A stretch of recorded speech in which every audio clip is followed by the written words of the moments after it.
Testing, testing, testing, 1, 2, 3. All right, everyone, welcome back to another Friday night live stream here at Christ-Centered Ironworks. As you can see clearly, we are not in the shop this evening. I've decided to take it a little bit easier today on myself, as I had some dental repair work done just yesterday, and I wasn't quite feeling up to task this evening to be out there swinging a hammer. So yeah, but we're still going to give some good stuff away. This evening we're going to keep it real simple. We're going to give away one of our Mr. Volcano gas forges that we've been giving away steadily throughout all of this year. Well, what are we up to now, Jess? Is this the ninth one? Yep, ninth one. Yeah, this is the 9th Mr. Volcano Hero gas forge, right? That is correct. It's a mouthful. But we'll be giving away yet another one of those. And then we're going to give away a boatload of sticker packs. So we got a lot of great sticker packs to give away. One that has the coveted Year of the Forge sticker in it with some art, awesome art that was drawn by my daughter. And then we will also be giving away some of these stickers in that same sticker pack. That is the official Christ-Centered Ironworks brand Blacksmithing Flux sticker. It's a little inside gag that we've got going on here in the channel, and this conveniently fits on a 20 Mule Team Borax box. So you can illegally brand your box, as Troy over at Bar Run Forge would say. He got that started, by the way. If you haven't seen his video on it, you should. We should link that up in these live streams. That way I can point people to the link and they can go watch it at some point. But yeah, so I hope everybody else is doing well. I seen the comment, James Hall, you weren't filling up to the task. Yeah, I wish it was just a filling, but no, sadly not just a filling. But I get you, it's great. Tobacco Maker says, that explains the puffy face, JK. No, the fat explains the puffy face. So fondly enough, or funny enough, being on antibiotics for well over a month will make you retain water like you wouldn't believe. So I was doing really well on some weight loss, calorie counting and things like that, and was getting back down to my former thin self and had a whole bunch of dental issues, and so therefore had to be on antibiotics like crazy, and still have to be on the antibiotics for about another month yet. And so it's been making me retain water like crazy, and I am not happy about that, amongst all sorts of other things. So you keep getting little beeps and dings on your phone. Go ahead and silence that for you. Otherwise, everybody will get to watch me stutter all stream long. So just turn it on. Do not disturb. Yep, do not disturb. Right. That's the way to go. So anyway, so thank you all for being here. Thank you for hanging out with us. We will just do like a Q&A stream this evening, along with the giveaway items to do a giveaway, and then we'll just be able to, have a nice little chat and answer your questions that I oftentimes miss because of my long diatribes on YouTube while I'm trying to keep everything at bay. That's right. I don't know. There's still that risk of Roy rants happening. Yes, there's always that risk. There's a good risk for rants. That might happen. So. Yep. So thank you all very much for the kind wishes on the health thing. I greatly appreciate that.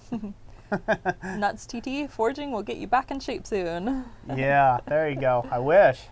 So, yeah, no, I was doing real well, and you was even getting ready to cut another notch in my belt, and then, yeah, I just can't fight the antibiotics. They keep putting more and more water weight pounds on me, and I didn't change my eating. It's not like I'm eating boatloads more or anything. It's just I'm swelling up there, ladies and gentlemen. I'll be like a balloon here soon. His Way Homestead. Forged tooth. Awesome. Coming up on the next episode of Will It Forge Weld? Roy's Face Hole. Noda Britt says, do you think home stabilizing wood is worth it? Home stabilizing your own wood. If you're going to take and do it as a business someday, then yeah, sure, anything could be made into a business. If you're just doing it for a hobby, the fun of stabilizing your own wood can be done as a hobby. If you're asking me from the point of whether it is economically worth it to stabilize your own wood in order to be a knife maker, no, not really. Not unless you want to have, not unless you have a collection of really exotic wood on hand that you want to stabilize and turn into knife scales, because knife scales are super expensive traditionally, especially the really rare or really weird wood type stuff, specialty materials. I would say it's not really worth your time investment. I think there's a ton of people, I'm not the knife guy, not a knife expert, but there's a ton of people who've built like little small, you know, nothing commercial, but something where they can stabilize small batches of handle scales and things like that. I know several knife makers who have, and for them, it's worth their time because they can get the raw material, like cut in a log or a burl or something like that, for cheaper than what they could buy their handle slabs for to take and throw on their custom knives. Now, they're doing it for a profession. They're being professional knife makers, so they have to balance the cost of their time on that as well. So I would say if you're just wanting to make like knives or axes or whatever, and you're just trying to get stabilized wood for handles, I would probably just buy the wood for that such thing, and then focus on the art and craft of blacksmithing. But if you just want to do the whole thing as one big experiment and just to enjoy, sure, anything can be worthwhile. Whatever you find passion in doing. The Tobacco Maker says it requires a vacuum chamber. Yep. And those can be built really easy with just a pressure cooker pot. So just checking on our stream health. Everything's looking good. 64 viewers so far. Good. See, we had a question here. I saw your email and we hadn't had a chance to answer it yet. Barrett, he says, thanks for all the great info you share. I wrote this via your website too. Do the Anvil stand plans you sell include the materials to order? The Anvil, it's been a while since I looked at those. I believe that it has a cut list of the sizes of material. It's going to change, not a cut list like a specific cut list. It just has the size and dimensions that was my Anvil stand. Things will change for you specifically, depending on what you can get in your local area and how long your inseam height is, right? Like, so how long the legs need to be on your stand to fit your own personal body height. So that dimension isn't really given, but the dimensions of the stock I used for the legs, the pitch and angles for the way the feet are, the length of stock for the feet or the foot pads that touch on the ground, and the thickness and general dimensions of the base at the top are all given in the deal. So it's not like there's a specific cut list, like, oh, you cut 3 pieces at exactly this length, because that wouldn't really work out depending on what type of smith you are, how tall you are, how big your anvil is. Some anvils are taller and narrower, some are shorter and wider. It just all depends on, that is a part that you'll have to figure out on your own, but all of the general size stock dimensions are there. James Anderson says, what are the biggest and smallest projects that you have worked on? Oh, I would say the biggest projects, well, there was a big project I worked for another smith shop, a good friend of mine, Beckett Forge. He's located in Columbus, Ohio. He does a lot of architectural ironwork, and I helped him and his assistant, Chris, take and forge some large architectural fittings, like plates, basically giving them some texture and knock off all the corners, like the plasma cut corners on them for... basically, they were brackets. They're going to be made into brackets that hold up gigantic beams and some sort of center somewhere downtown there. And I don't know all the specifics on the job because it wasn't my job. I was just up there to hang out. And while hanging out, to pay for my stay of hanging out, I helped with the forging. So it was kind of a cool deal.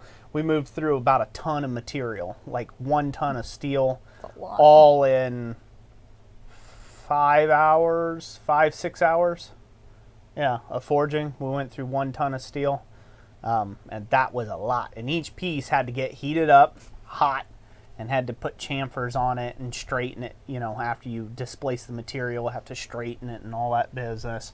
And so that was a lot of work. you know, even though it was just beaten chamfers on fairly thick material, I think each plate was 1/2 inch.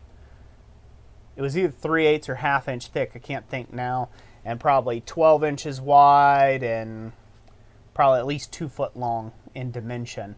And that was like each piece was that, and having to monkey that in and out of the coke forge and pull that around and beat chamfers on it, and we got it down to where we were doing one piece, basically one piece in 3 heats. That's what it took. It took 3 heats in the coke forge and gobs of coke. I forget what it was. So that was probably largest project by volume of pieces, and it wasn't even for my shop. My own personal largest project has been the doing copper basins for folks.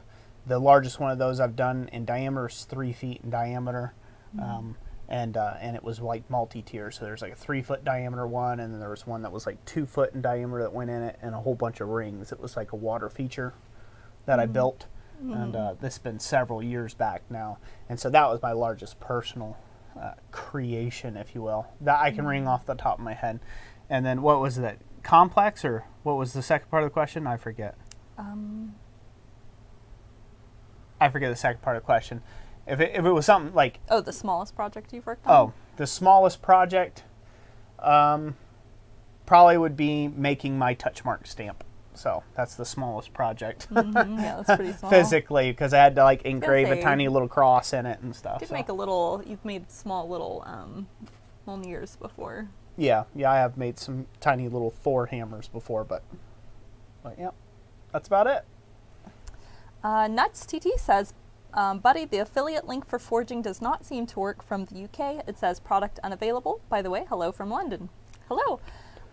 Yeah, with the affiliate program, I have to set it up internationally. I had done it once before, and then I guess we didn't get enough traffic internationally using our links, so it expired, so I have to go back and redo it.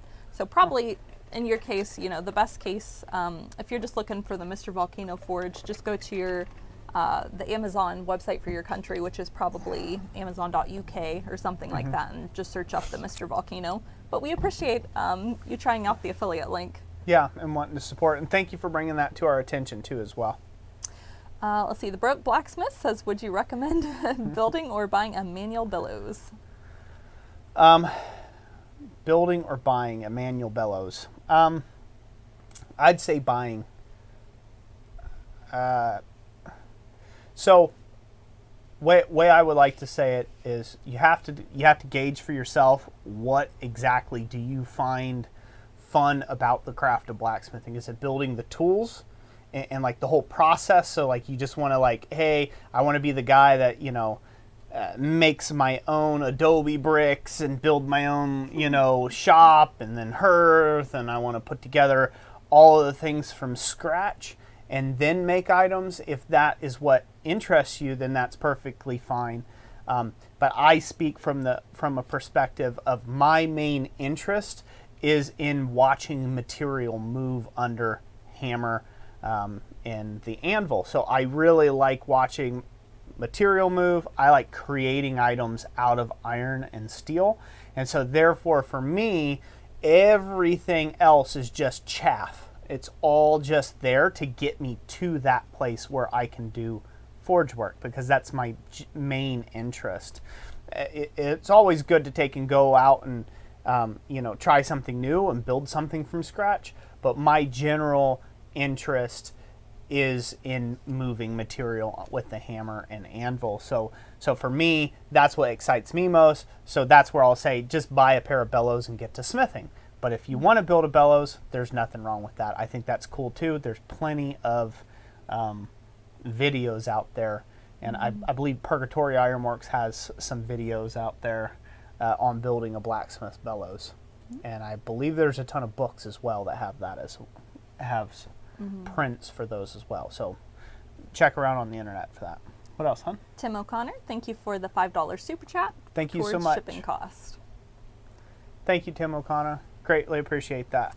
Also, Thomas Goodymoot with his member chats says, just a lurker doing the lurking in the lurky area. That's right. You keep on lurking, brother.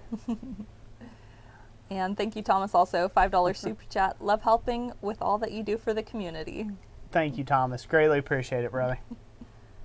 The hand model was recently featured in the newest video, huh? Yes, he was. Not just his hands. Yeah, not just his hands. Yeah, okay, his face was in there. I had to double check. I'm like, wait a minute. It's like his whole body, if you watch real closely, was in there.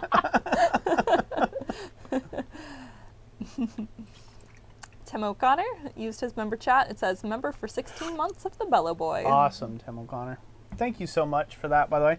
Thank you to all the channel members. I really do appreciate y'all and sticking with me and supporting me on a monthly basis. That's been a huge blessing, and it really does help, the channel be able to do all the things that we do here. So thank you guys so much, and gals.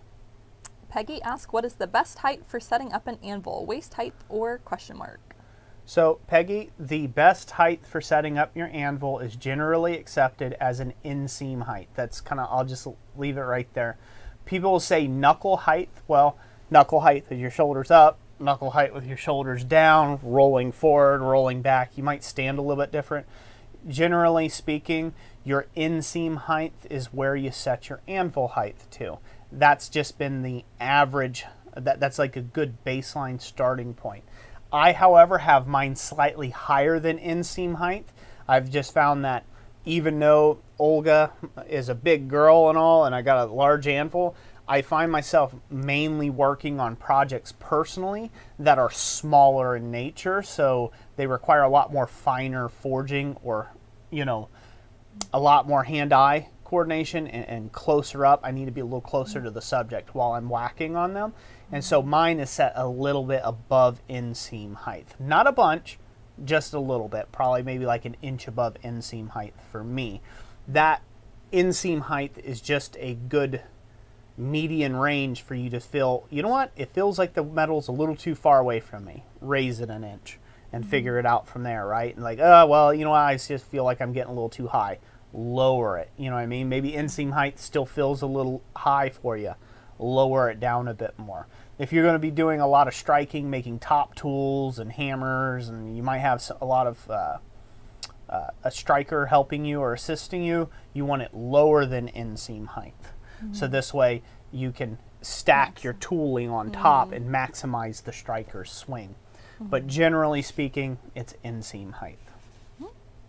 Thank you for the great question. Heck asked, have y'all ever used Nordic Gold copper alloy in your works? And if so, what was your experience forging with it? I've never really used Nordic Gold. I've always used copper. In a lot of my work, I've used bronze, both silica bronze. I've used brass, like naval brass. I've never used Nordic Gold specifically. Donald Roberts says, hello everyone, I'm in a wheelchair. How high should the anvil be set? So, Donald Roberts, great question. You're going to want the anvil height to be set about lap height. So, kind of similar thing. So if you're, say you're in your wheelchair, you're going to want to be able to look down at the surface of the anvil. You don't want to take and be feeling like, you come rolling up to a giant's table, right? You're not going to be able to do any effective work being here. So you need it to be below your horizon line of your eye level. So I would say at lap height, which coincidentally in a seated position is still your inseam height, right? So you're sitting in that seated position wherever the top of your kneecap's at. If you focus back towards your belly button, what is that? That's your inseam. So that'll be your inseam height. So you really want to keep it about there. It could be helpful if it's a little smaller of an anvil, so it can maybe fit between your knees, right? And fit between your legs. So your anvil choice may matter quite a bit as well when it comes to that. But I know that there are a lot of smiths out there that do have handicaps and physical limitations where they can't stand and they need to sit down, and that's generally where a lot of people put it. It is about that high, and they generally favor smaller anvils.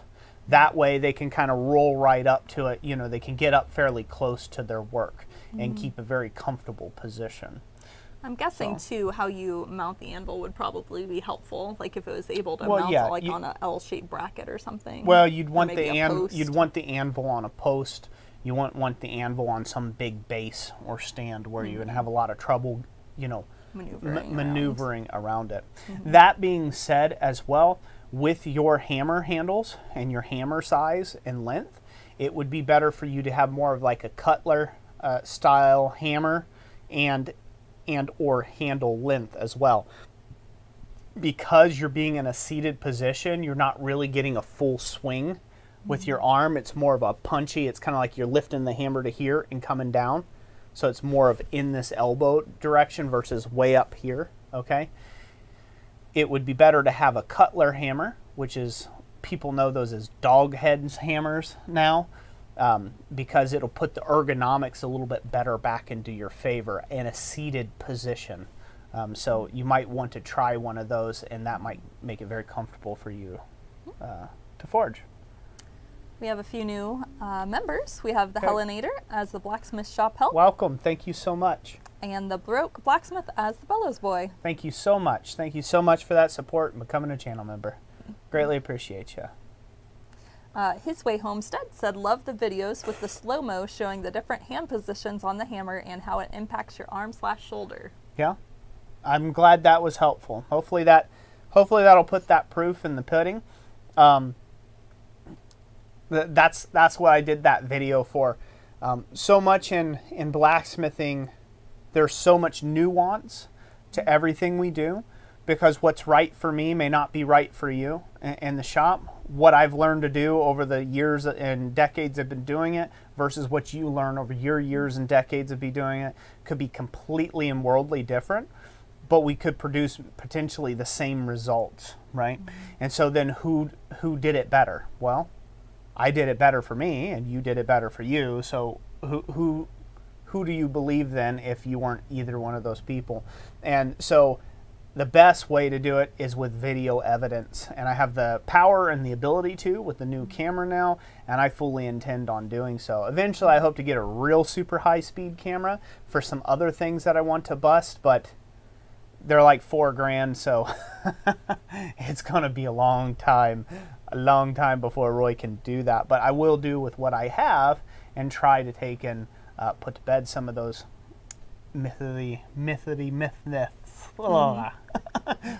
myths.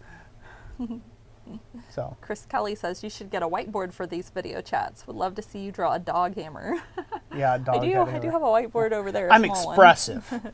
That doesn't do it for you. Use your imagination. Use your imagination. So, yeah, Debaka Maker. Sam Towns is also a guy to see about the cutler's hammers or dog heads hammers. He really likes those Japanese style things.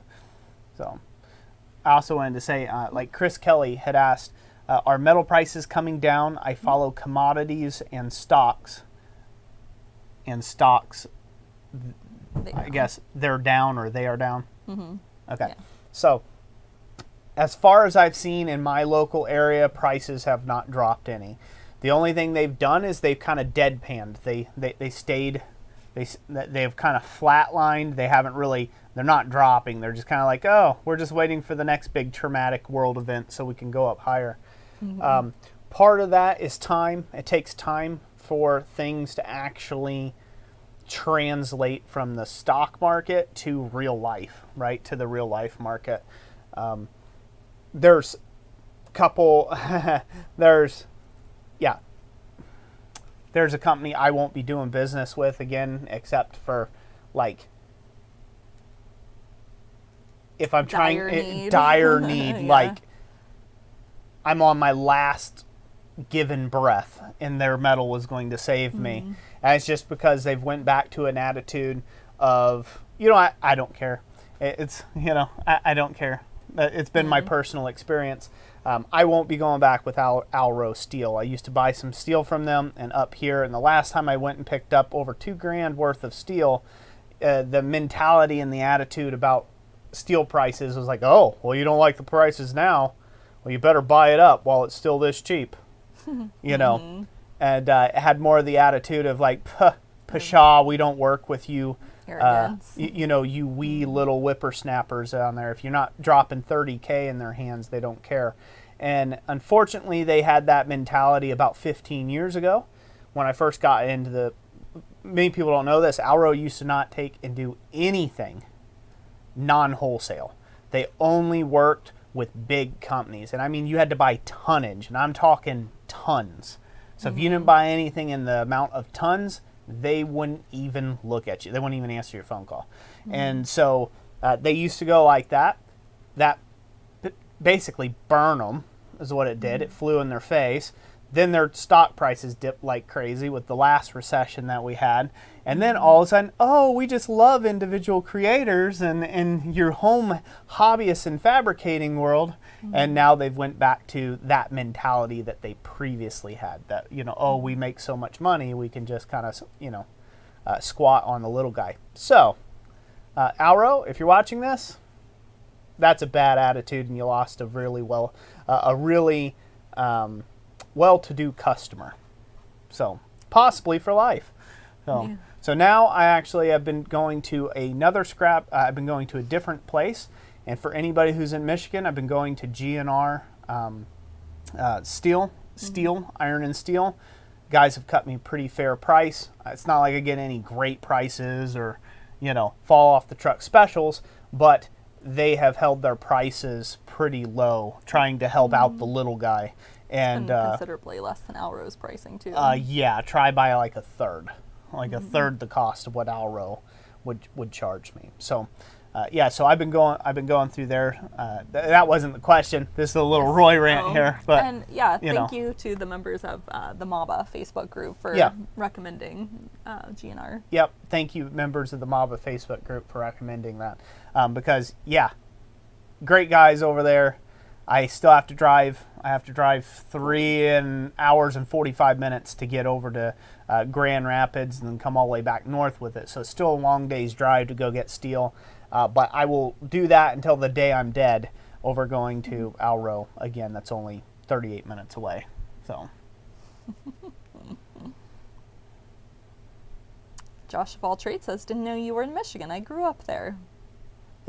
Yep, we're in Michigan now. We used to be in Ohio, and then we moved up here. So, K247 says, hey Roy, how do you feel about a dog hanging out with a person while they are forging? My dog won't leave me alone. The way I feel about pets in the shop, I am less worried about the pet, and I'm more concerned for the human being. I don't have any pets in the shop.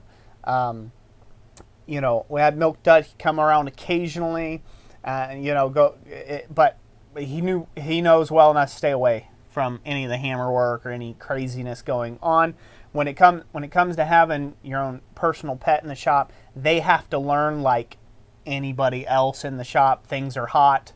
They will learn by experiencing, right? If they get a little bit of hot scale dropped on Fluffy's head, they will learn like, oh, hey, I don't want to really be around here when they start whacking on stuff. So that's been my experience. I've seen people have dogs in their shop, and shop dogs and cats and things, and generally speaking, they learn pretty quick to just kind of like, they're there, but they're not underfoot. Now, if you have a dog that's constantly getting underfoot and tripping you up, I would say that you need to make sure the dog or the cat, no matter how much you love them, if you love them, it does you no good if you fall down dead in your garage because they tripped you up and you ran face first into an anvil, right? So you need to put them up inside the house or a kennel or whatever you got to do there, just because it's for your safety and for theirs, right? Like the last thing you'd want to do is drop a bunch of hot quench oil on them or something like that, right? It's the same thing like having a toddler in your shop or in your space. You know, they don't know any better, and so it's your job to be the adult, to be the parent, and make sure you keep them out of harm's way to the best of your ability. So that's my personal feeling on it. You know, I don't have animals and I don't have children in my workspace, just because it's for their safety and mine as well. Here. Question from Donald Roberts said, would you ever considering working with disabled in wheelchairs or visiting you local disabled American veterans? For years I felt useless until I started forging. Absolutely. I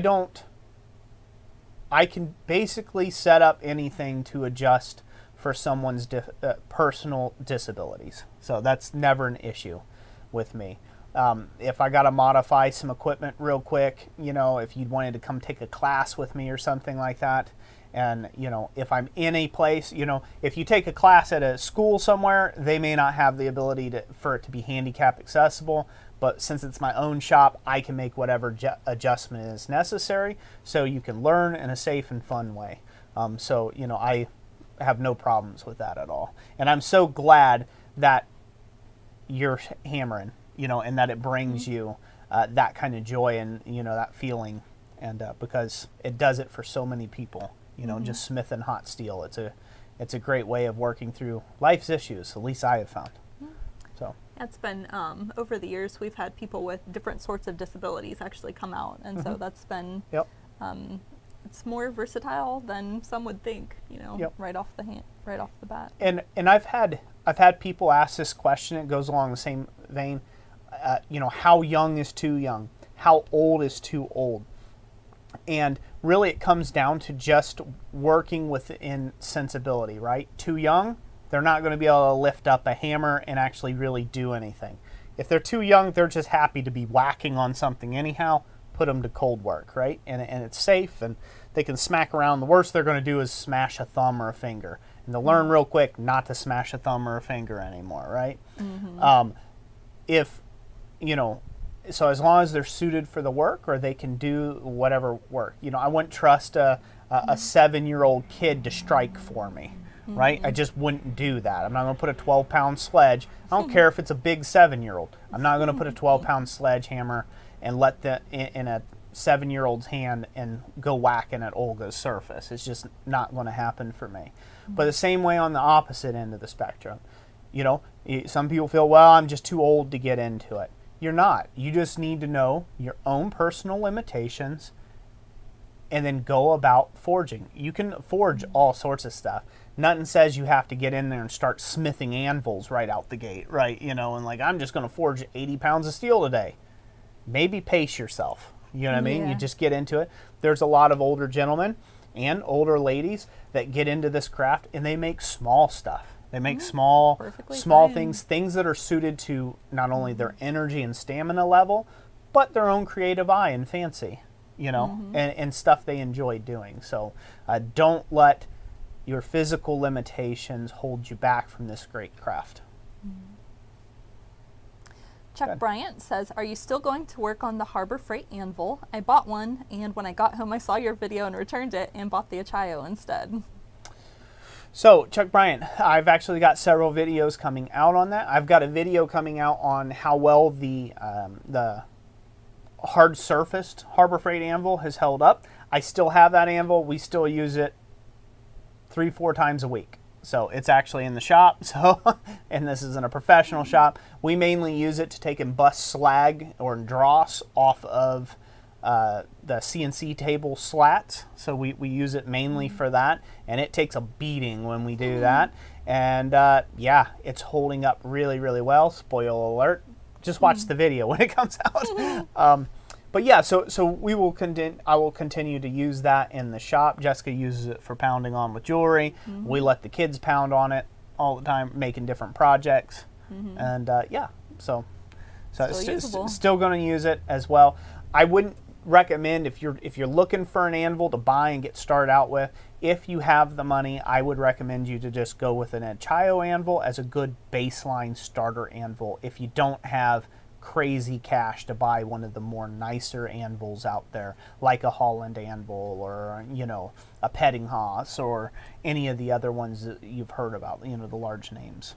So James Hall says, how much do you trust the mini anvil surface on a vise? Probably wouldn't do a whole lot on that. Not at all. Yeah. I do not. So that is a holdover. That is a holdover from World War, I believe it is World War II. So it's a holdover because there was a lot of people that were returning from war looking for a new trade, and it's a holdover from that era. Back when they still made things out of steel. They made a lot of things out of cast steel and good quality vices and things, and they had an anvil plate on there. I actually have a book with projects that were specifically designed around a vise with a little anvil on the back. But that's a totally different era compared to what they do now. The ones that they're doing is just a copy of an older pattern anvil, but they're cast iron and they're about that thin on top. So when you go to whaling away on it, trying to do a project, they're going to bust and they're going to snap in, and I would not trust them personally. Now, if you can find one of them older vices and they're still around, they're basically a cast anvil, like a cast steel anvil with a hole through them for the vise. Those are a good vice anvil kind of combo that you could trust to take and do some reasonable light forge work on. Mainly banding iron or you know, really thin strip iron type projects. You can trust on that, but whaling up a bill at a you know, Damascus or something like that, I wouldn't do it. So you'd be better off with a chunk of steel stuck in a stump and go with that. Rusty Hubcap says, what is the most complicated project you've made? Oh, good question. Good question. Complicated. As far as, I guess, maybe quantity of pieces, or could be the forging itself was difficult. Lots of well, I would say probably processes. complicated means complexes and pieces. So I would say probably the most complicated project I've made to date. Would it be the gate? Man, there's so many.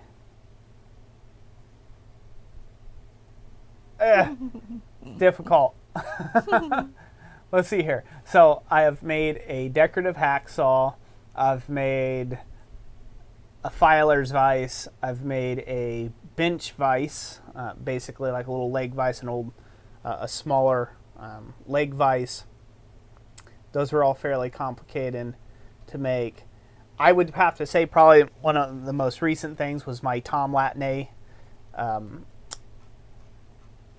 like, I don't know what it's called, like a 15th century candle sconce. It's an adjustable one. It's sitting right here.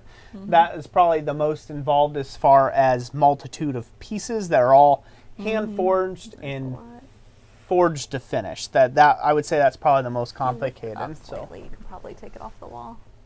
probably take it off there.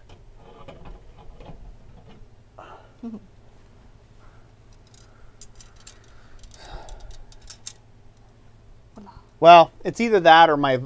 I've got a lot. Can they see? Okay. Hold it between us where there's the white. There you go. Can they see that all right? Yep, that works. Okay. These are the wrong size candles in it, but yeah. So this here is a sawtooth hanger, so you can take it up like that. So I made that in a class with Tom Latney, and I would say that was probably. It's close. It's close. It's right in the top three. The locks I've made in the past, those have been pretty complicated as far as pieces go and fitting of the key. I would say probably that was probably the most complicated. So yeah, because they're small and finicky. Yeah, because they're small and finicky. But if you really want to know what the most complicated piece that's going to be happening, well, and then of course, Rusty Hubcap's hammer, the French Baroque hammer. That was a very time-intensive and very visually complex piece. So I really enjoyed that. I would say that was probably, you know what? I think that'd take the cake. Just for the complexity of tools I had to make. It wasn't necessarily the piece itself was super complex. It was a form that I did a lot of bas relief engraving in. But the amount of tools and time that it took to make that was probably the most complicated. High Desert Forge was mentioning the jeweler's vise that we started before moving up here. But you finished that, right? Yep, that's been finished. Okay, it is. We've never posted a picture on Instagram, but we probably ought to. Yep. At some point, that would be good. Yeah. People are pointing all these out. Yeah, my memory's short, ain't it? Yeah. The Baroque sign holder. Oh, yeah. Yep, that was very complicated as well. Oh no, they kind of all run along the same level of complication. It's hard to pick one above the other. Yep, it's hard. My masterwork that I'll be working on in 2023 here, it will be both the most visually complicated and the most difficult forging I've ever done, though. So that'll be, and I'm intending it to be. I'm doing a lot of really difficult forgings on that on purpose.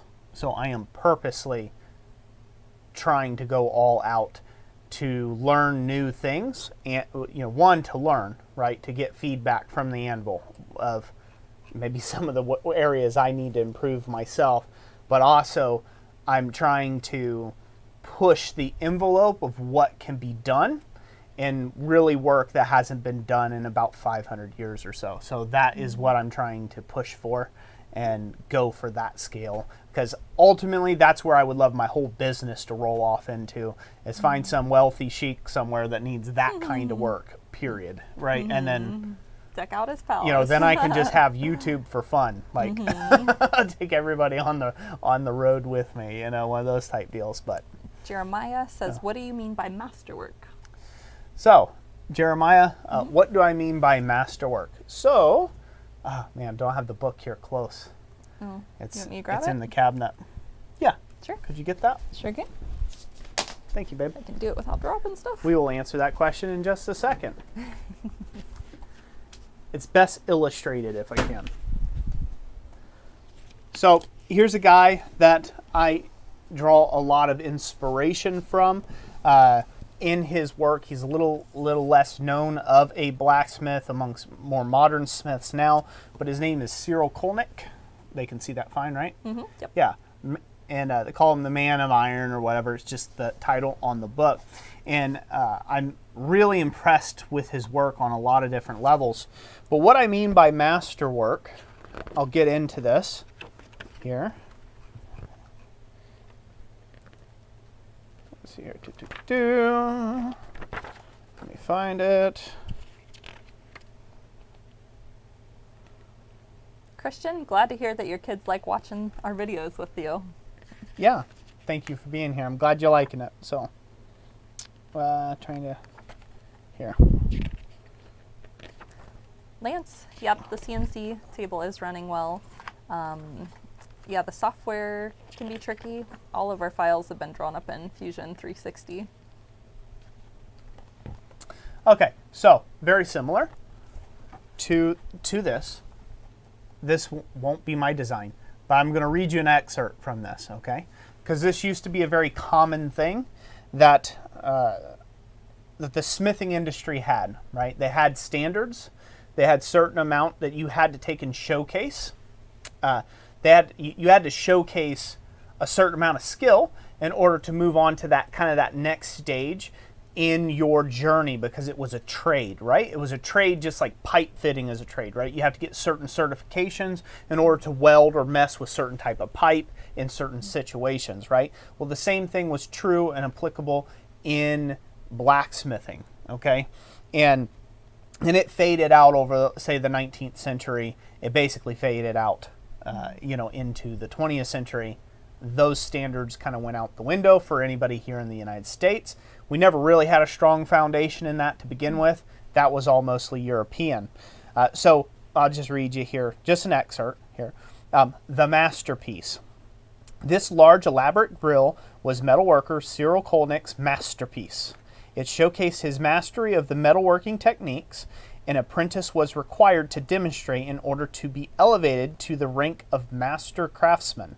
And those are in quotation marks. The figure of Vulcan, the god of fire and patron saint of metalworkers, is figured at the center of this spiraling composition. Vulcan is surrounded by dynamic organic shapes and iron, including winding vines, curling acanthus leaves, and exuberant flowers, all characteristic elements of Kolnick's later work.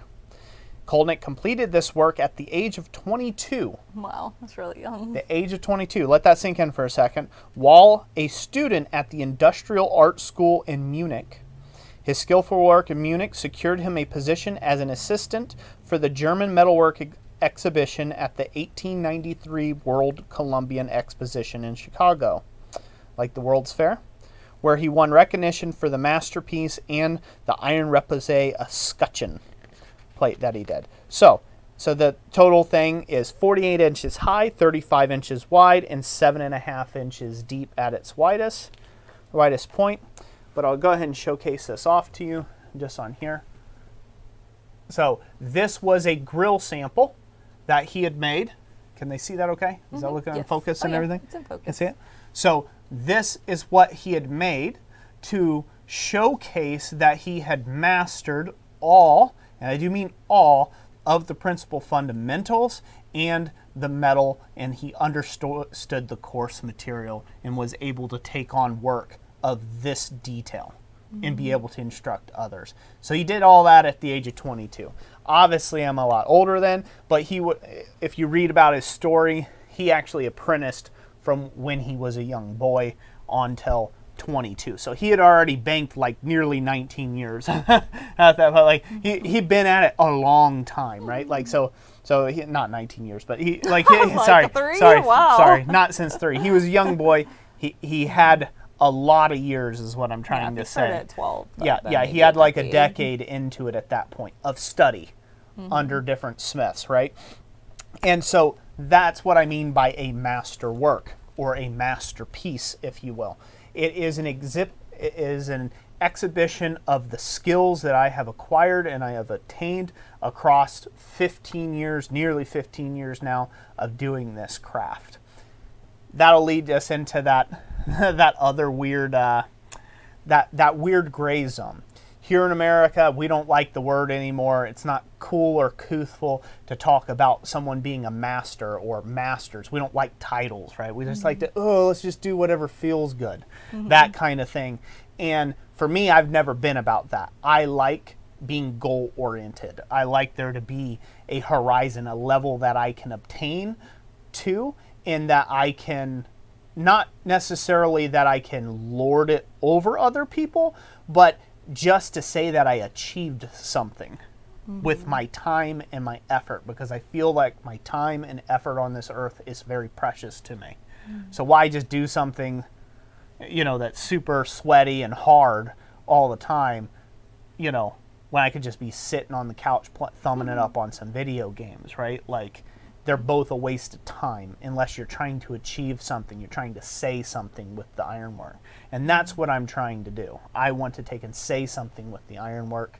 I want to take and leave video records. That's why I'm doing YouTube, right? Like, part of what I'm doing YouTube and sharing some of this process along the way is to leave a record for other people later on, because I find a lot of fulfillment and joy in that. And so that's what it's about for me. Some people, they don't like the word or terminology of master. Technically, right now, I am a master smith because I run a full-time shop. It is my own.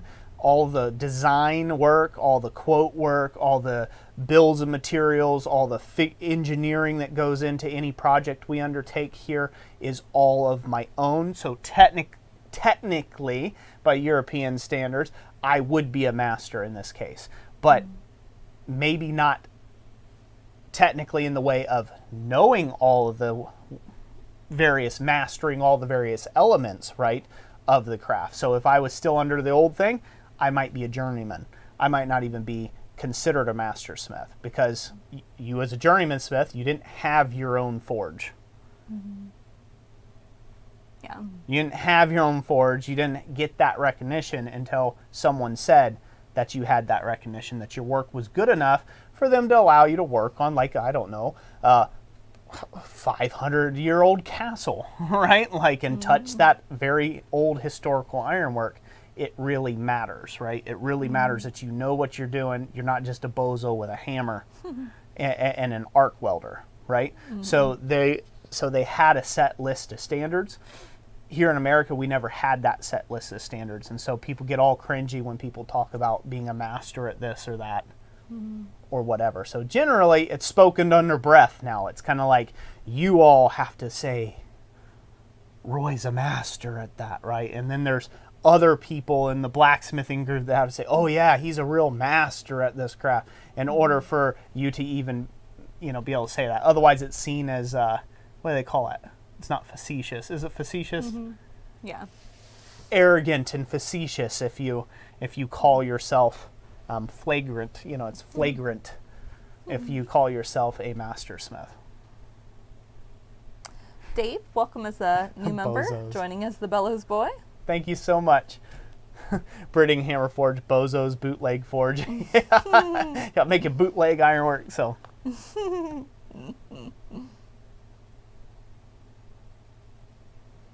Yep. So that's what I mean. I know that's a very long explanation, but it's actually a pretty complex topic, and it has a lot of room to go into pretty heated debate on whether that's a worthwhile thing or not. Right? I want to do the best ironwork I can. I want to give my best that I can, do my work like I do it unto the Lord. That's what I want to do with my ironwork. I want to show the best of the skills that God has given me, and that I feel unduly blessed to be in the position that I am, and I want to be able to teach those skills to others along the way. And the best way to do that is to exhibit something that marvels people. Because, give you another great example. Think about the hammer that I did. I posted over on Instagram. Again, it's been 1 year since I made that hammer, and I exhibited at Quad State, which it won, by the way. It won, I forget what prize it won there. People's Choice. People's Choice, right? It won People's Choice. Okay. And I've heard all sorts of people say, wow, that is a masterpiece. That is a masterwork. And it's because it was the best I could do at that point in time. Is it masterfully engraved? No. I see all the downsides to it. There are master engravers out there that would put my work to shame in a heartbeat. But as a blacksmith's hammer, yeah. There's not anybody who could take a look at that and say that that's not a masterpiece. In fact, the most comment I got is, that cast? Like, no, it's not cast. Or, yeah. That's right, you had the pile of tools with it. Or oh, was that acid etched? No, it wasn't Right. acid etched. It was hand polished by like a bazillion small little hammer blows, and planishing and sculpting, tons of sculpting with bas relief engraving. So, so that's how it is. And masterwork doesn't mean you've stopped learning either, right? Just because somebody says, oh, you're a master at the craft, that means they're saying you've mastered the basics, the principles, the fundamentals, the foundation of the forge work, to where you're just not, like I said, some hack with a hammer and a welder, right? Like that's not, like that is basically what you're stating at that point. Josh of All Trades asked if we'll be at Quad State this year. We will not be at Quad State this year. I had a lot of health setbacks here in the last month or so, and still have a bit more dental work and stuff to do. So we won't be at Quad State this year, sadly enough. So, however, we do still plan to be attending these conferences, as Roy will be a demonstrator at them. Hence, we're trying to get all the dental care taken care of right now. So, yes, recovery time well in advance of the FABA conference and the UMBA conference. Yep. And good night, Blake Bones. Thank you for being here. Let's see here. Robert Lannis, it was carpal tunnel etched. That's yeah. right, Robert. Oh, you're way back in there, aren't you, on Yes. on comments? Okay. Okay. By the way, if I haven't answered a question, there's obviously lots of questions. Just retype your question, later on. Don't have to spam it or anything, but just keep kind of bringing it forward, because maybe. every 10 minutes or so, because it does kind of just fade off, and we won't get back to it. Yeah, I do have a list set aside, so we're going through it bit by Yep. bit. Yep. So we're going through her list. So some of these are older questions. They're not up there. So. Richard Hazel says, watched your retro video recently regarding does demonstrations improve sales at markets? And based on your comments, I set myself up with all the demo equipment, and hey presto, results. Cheers. Richard Hazel, congratulations. So I'm glad that helped you. It's a big one, and you'll notice as soon as you stop hammering and sweating, people leave the table. Again, they come for the free show, right? They want to hear you talk and carry on a merry little tune with the anvil, and they'll sit there and they'll look at your table and like, oh, well, hey, you know what? He's worth it. Oh, I can see him I'll buy something from him, right? So much better than that awkward situation where you're just standing there and you're like, you going to buy something from the table? Are you going to buy some of my ironwork? Don't you know I worked hard on this? Where are you going? Stop. Come back. It's much better to have something to do, and they think that you're not watching them, and so therefore they can just come in, look at your ironwork, decide whether they want to buy or not, and chances are they'll even strike up a conversation with you and say, hey, this is cool what you're doing. And you're like, oh yeah, and they'll buy something from the table. Ice, yeah. It breaks the ice. It's a great icebreaker, yeah. Gary Yokel says, how do you go about finding enough work to stay busy/profitable? Oh, that's a good one, Gary Yokel. If he's still here, I don't know how long ago this was because of my little side tangent and rant. But how do I go about finding enough work to stay busy/profitable? Well, at first, it is a super huge hustle and grind. So basically, you've got to market yourself literally everywhere. Now, something to keep in mind, our business has been and is still continuing to be all online. So everything's online. So we rely very heavily on search engine optimization.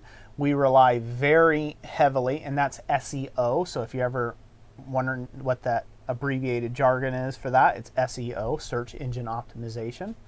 And so we rely on that really heavily. And metadata. So what is metadata? Metadata is every time you make a comment, a post, like watch a video, really. watch a video, buy something on Amazon, or click some link through Google or YouTube, you have your name somewhere, right? Every time that the algorithm can put your name on something, it builds out a spider web of who you are online. And when it does that, there's some things that you can do to take and link up all your business and all the places that you're at. It creates a large funnel for you. So you got basically no one paying anything up here at the top, but they're interested in your work.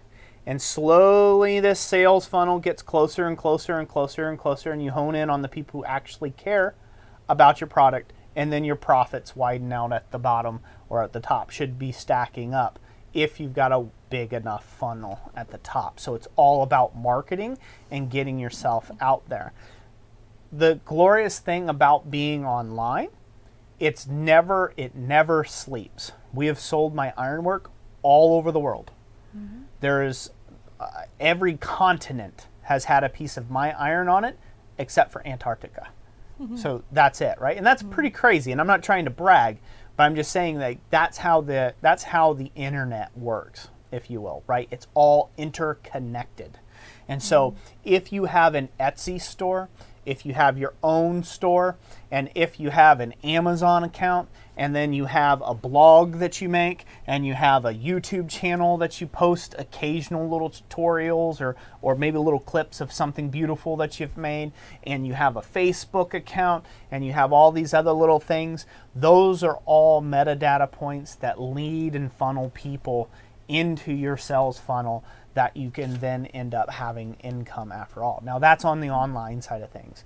If you're selling throughout, and I hope this is helpful to everyone, I know I'm staying long on this question, but if you're going to be selling in person, you are selling you. You're not selling the items on the table, you are selling you. It's an experience. It's an experience, right? People are at an event because they want to eat some hot dogs or steak on a stick, and they don't really care to talk to you. They don't really want to buy anything from you, not actually. So that's why a demonstration is important. So they can eat that corn dog, right, while watching you and telling you all about how their great-granddaddy was a blacksmith. And then a lot of people like to capture that with a memento. Yes. And then you're talking and you're selling yourself, your soul here. You're selling it out there and being a real nice person. And you're doing all these right things. And some of the people, they'll be like, okay, well, I'm not wasting enough of your time. And they walk on because they were never going to buy anything anyhow. And that's fine. More power to them. The more people that are there's a standing lot there, more the people that that'll sit come. there that develop that experience with you, and they want to say, hey, I went to such and such place and I bought a corn dog and watched a blacksmith. Oh yeah? Well, did you get anything? Yeah, I got this great little neck knife that I bought, and I watched him smith it right there in front of me, right? Or a rose or trinket or bracelet or earrings or whatever it is that you're making, right? And it ties that emotionally to that situation because people are emotional buyers. So that matters, and that's where location matters. So if you take and you go do if you go do a demonstration in the slums of Detroit somewhere, you're probably not going to take and sell a whole lot unless it's like $1, or maybe $2.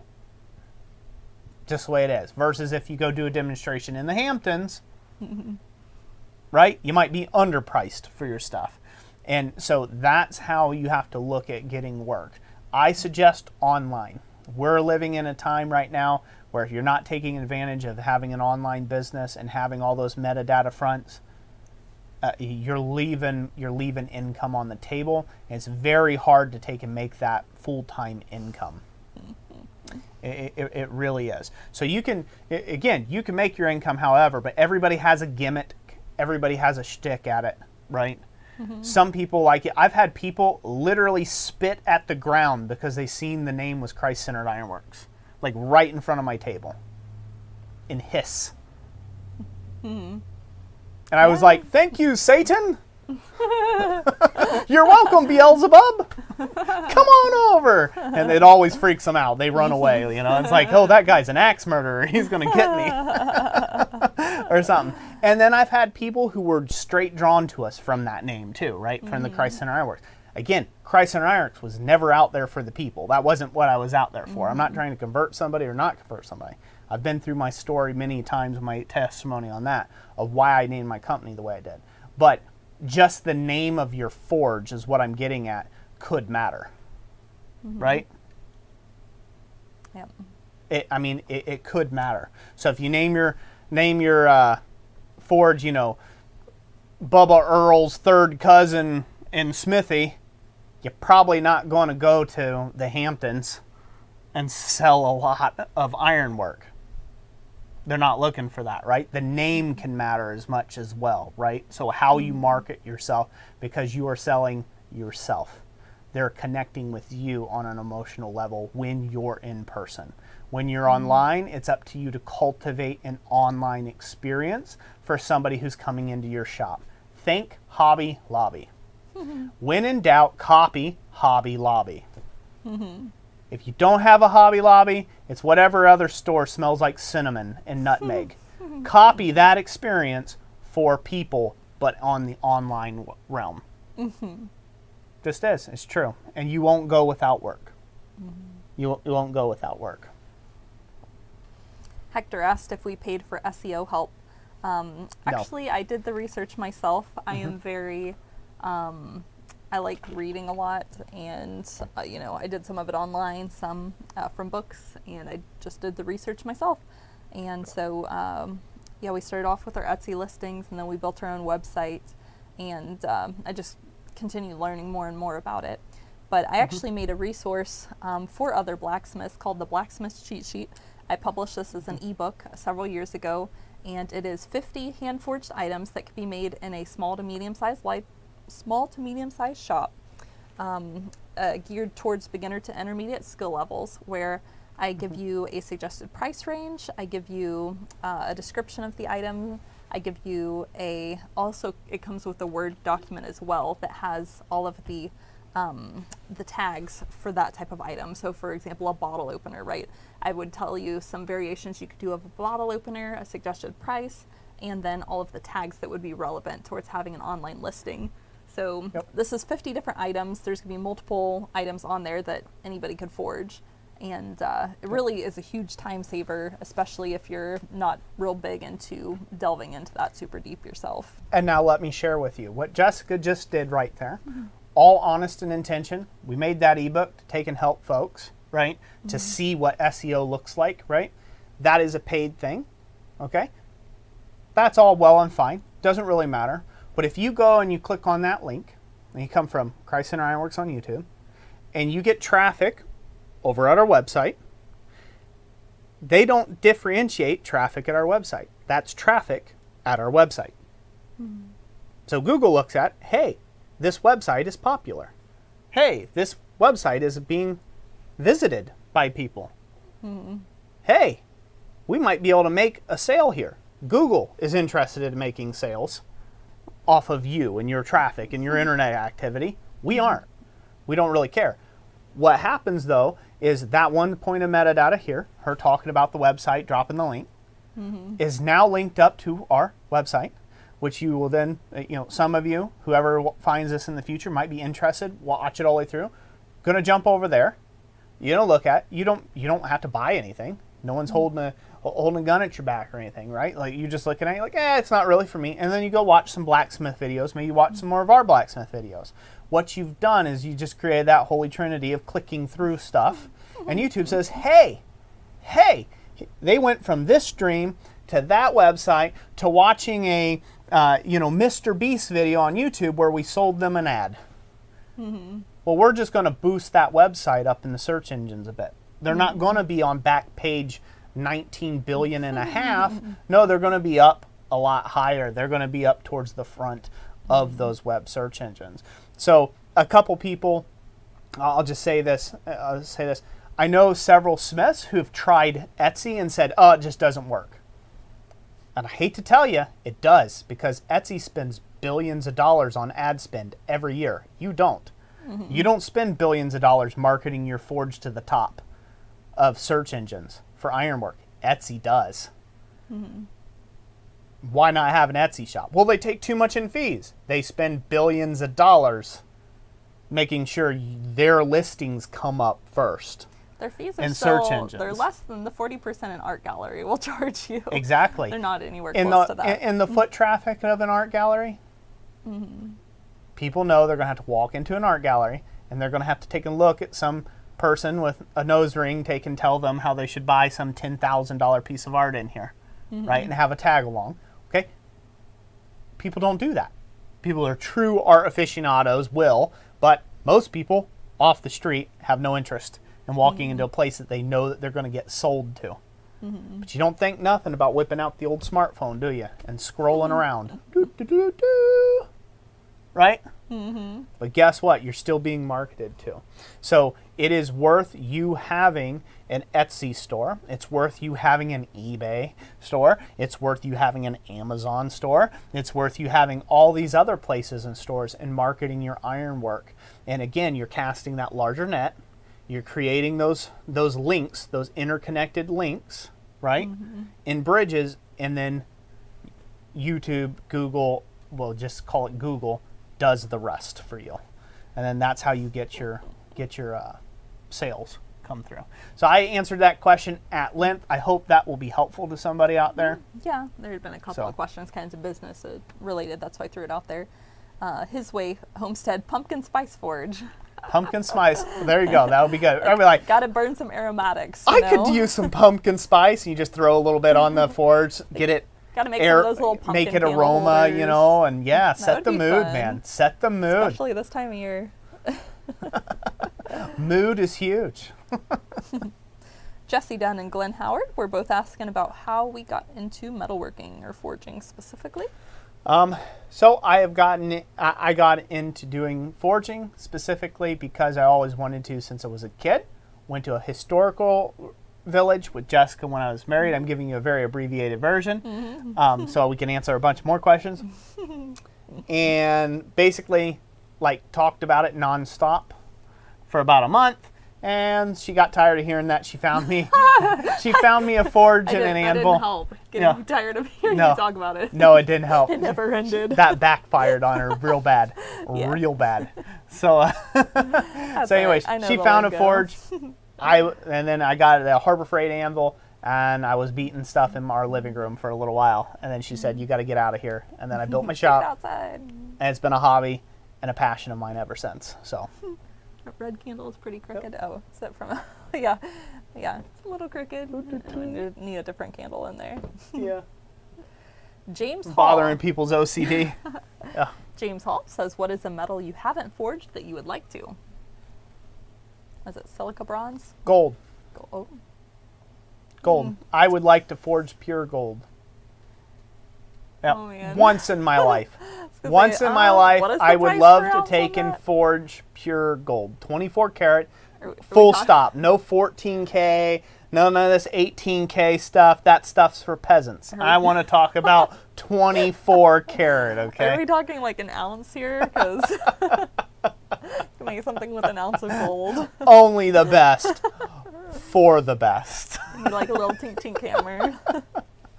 No, actually, quite honestly, this is a good question. The reason why I would love to take and forge some gold is because early on when I was smithing, and I was reading through the Bible, and going over like when they were building the temple, and they had articles that were completely forged from one piece, like a candle stand that was forged or wrought from one solid piece of gold.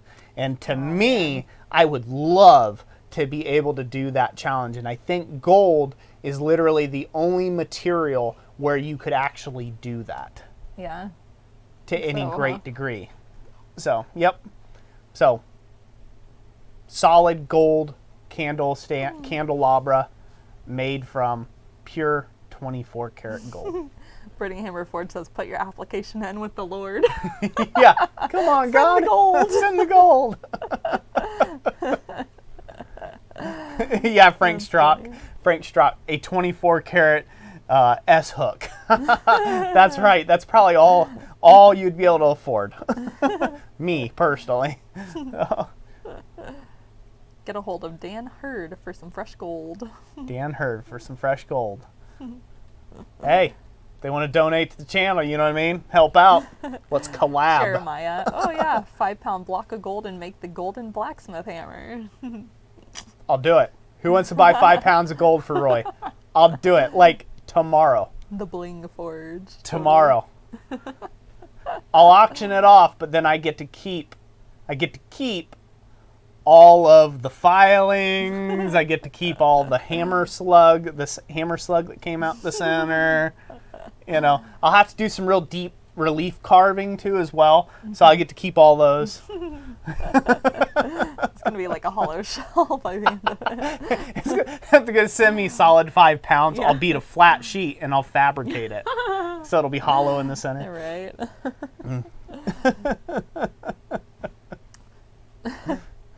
Good stuff. Let's see. His Way Homestead, have you considered a 3D camera for your videos? It allows the viewer to look any direction you want. I think we did one video once. His Way Homestead, yes, we have tried that once. The technology really has not come far enough. I did one video. Where I did a 3D thing.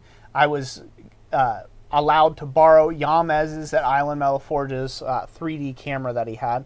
And gosh, the file sizes were massive, and to me it didn't have the best result, I guess you would say. It wasn't like a three-dimensional tour of the shop while I was working like I was thinking it was. It was like there was areas that were closer to it, obviously you could see real well, and then areas that were further away were, well, just out of focus. You could see me. I was over there. I was blurry and out of focus, but then I get closer and I was more in focus. So I don't think 3D technology is there just yet. I think they need to figure that out a bit more. When they do and the image quality gets up to par, then I would. But it's very hard to take and do the type of image quality that you need when you're running 2 separate cameras and then stitching stuff together and break it. It's a lot. It's a lot of processing. And at that time, I didn't have the processing power either. So. The Broke Blacksmith says, what was your startup budget? I did not have a startup budget. So I didn't. When I got into smithing, it was all organically. I did not intend to myself, I'm going to be a blacksmith, and I'll start putting this much money aside until I'm a blacksmith or until I have everything. Everything's kind of happened organically. I always had my ear to the ground for some new blacksmith item I could get my hands on, purchase, or otherwise. It took me 3 years to get my first real anvil, so I spent 3 years smithing on a Harbor Freight anvil before I was able to come by a cheap enough anvil that I could actually afford at the time. And so that ended up buying 3 anvils at one time? It was 3. I think it was 2. They 2. had They 3 sold and one before I got there, and I had to drive clear down to Kentucky in the middle of the night. You know, got there at like 2 a.m. at the guy's place to get these anvils because every time they pop up online, they were just gone about that fast. And I got my initial real anvils for $1 a pound. So that was pretty amazing. And we just made the jump and went for it. But with that being said, like I said, I never really had a budget per se on what, you know, a startup cost for a budget to get started. Nathaniel Littleton says, do you recommend classes for beginners? Would you recommend a class for beginners? Nathaniel Littleton, I would probably recommend that you get started as cheaply as possible, start swinging at some hot iron, and then go take a class. And the reason why I'd recommend in that order versus some guys will just jump straight, like absolutely not, just go take a class first off. You don't know what you don't know. So you don't have questions yet to ask unless you go take a class, right? So if you're just completely like wet-footed going into this thing, you have zero, and I do mean zero experience in anything like this, I suggest that you find yourself a small bit of kit somewhere to get started, either at a buddy's shop or maybe even at a local blacksmithing club, in which case you're probably going to be given some instruction with it to begin with. Try smacking around on some hot iron just a little bit in just a way so you can kind of get a feel of what a class would have, because sometimes in beginner classes there's like 10 other complete rink beginners, and so you're not getting 100% of the attention, right? You're not getting 100% of the focused attention on you, and they don't have the time to go through all of the finer details to help you out, right? So you need to know which questions to ask in order for that class to be very valuable to you. So I would recommend that you get a little small. Uh-oh. We may have lost him momentarily. We are back. Yes, we have a lot of we do have a lot of business videos. I think our 3 minutes at 3 section has over 100 just in that playlist alone. And yeah, we have I have tutorials on how to set up an Etsy shop. I've got a few on how to set up a Weebly store. You can set up one for you can set up your own Weebly website for free. Everything's drag and drop, so it's pretty simple. Yeah. Good. We're back. Hopefully we're back. So that's weird. Yeah. OBS had a small little glitch there for a second, so hopefully we're still back. Oh yes. Yep. Harold Hotchkiss said that. Trying to find that exact amount. Where did it go? Easy, there you go. Okay. Oh, the cost? Yes, it was yeah, like down, 134. Down a little bit. Down. Slow down. Okay, Scrolly slow. fingers, McGee. Oh yeah. There you go. $134,720 for 5 pounds of gold. That's all. That's all? You guys got this. That's like $2 a subscriber. Like, we can make this happen. Yeah.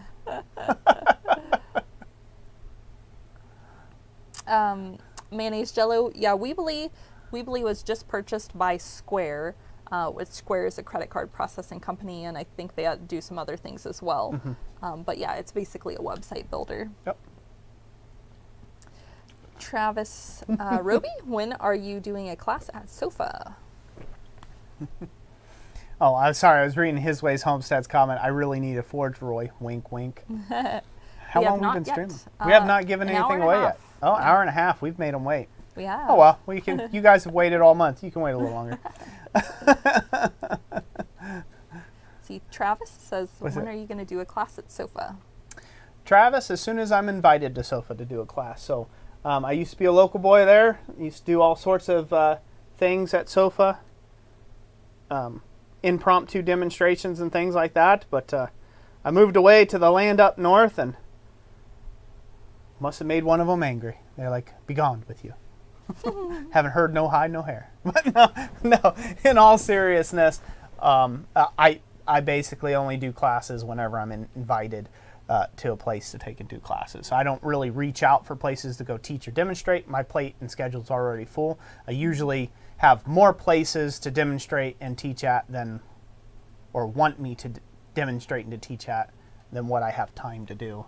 to fit within a year. So whenever they want to do that, if they want to take and put my name up there, say, hey, we want Roy at Chrysler Ironworks to come and teach. Well, I'll come down and teach. He does have a class in Cincinnati coming up next year. That hasn't been fully. We're still working out the details. Yeah, that hasn't been fully fleshed out, but that'll be at Blue Hell Studios in Cincinnati, and then I'll probably most likely be doing at least one class at Goshen, Ohio, at the Goshen Historical Society down there. So if you're in the Ohio area, be on the lookout for those 2 classes, and I'll update the calendar events on the website when those are nailed down next year.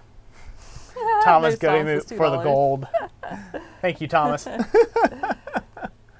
Travis, we are currently in Harrisville, Michigan, which is 6.5 hours north of Dayton, Ohio. Yep.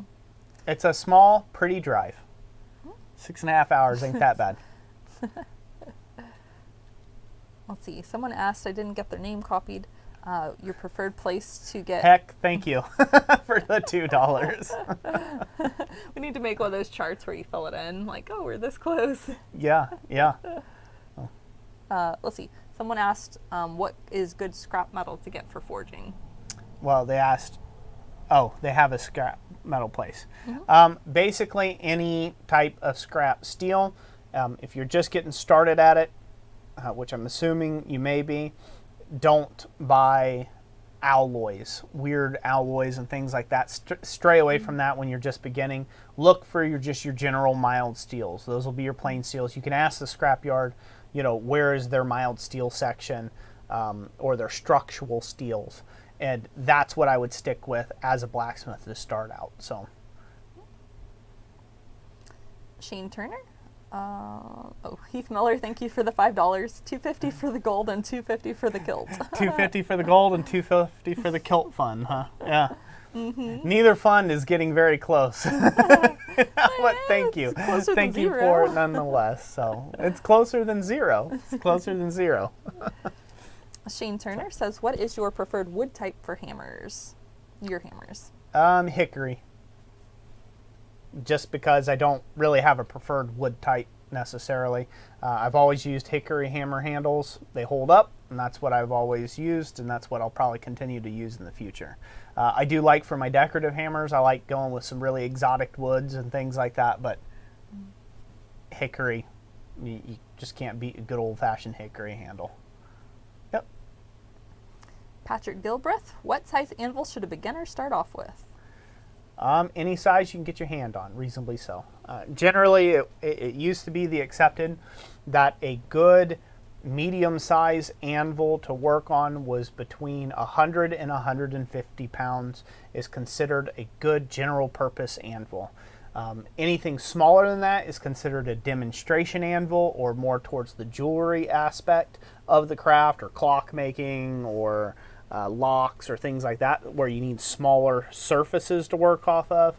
And anything bigger than that is more considered towards the industrial or tool making size anvils. So as a general blacksmith, doing a whole host or range of things between 100 and 150 pound used to be the standard, and so that's what I will say is still the standard today. So Healthy Homestead Chicks says, how do you talk your husband out of starting this new hobby? Very difficult. Good luck. You're hosed already. If he started talking about it, it's over. He has to be okay with getting burned a lot and blisters. Yep. I do want to take and answer some of the newer comments as they come in too, because some people come in and then they leave and don't ever get their stuff. So if we're like 14 comments behind, like an hour below, so okay. So go ahead. What is a good post-vice substitute? Ask Aldrith. What is a good post-vice substitute? A good post-vice substitute is, there is no good post-vice substitute. A post-vice is a post-vice. A machinist vice is a machinist vice. They're two separate tools. They both hold and clamp your work.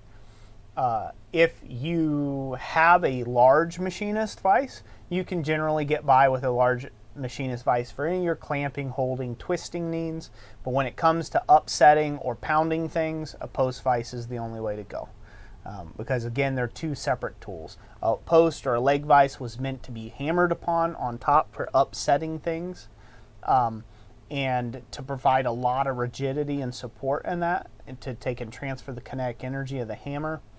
And then a machinist vise was meant simply to clamp things so you can file on them, or you can twist things or straighten things out.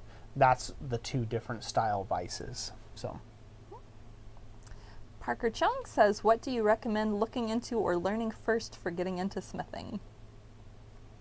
Fundamentals. Fundamentals, fundamentals, fundamentals.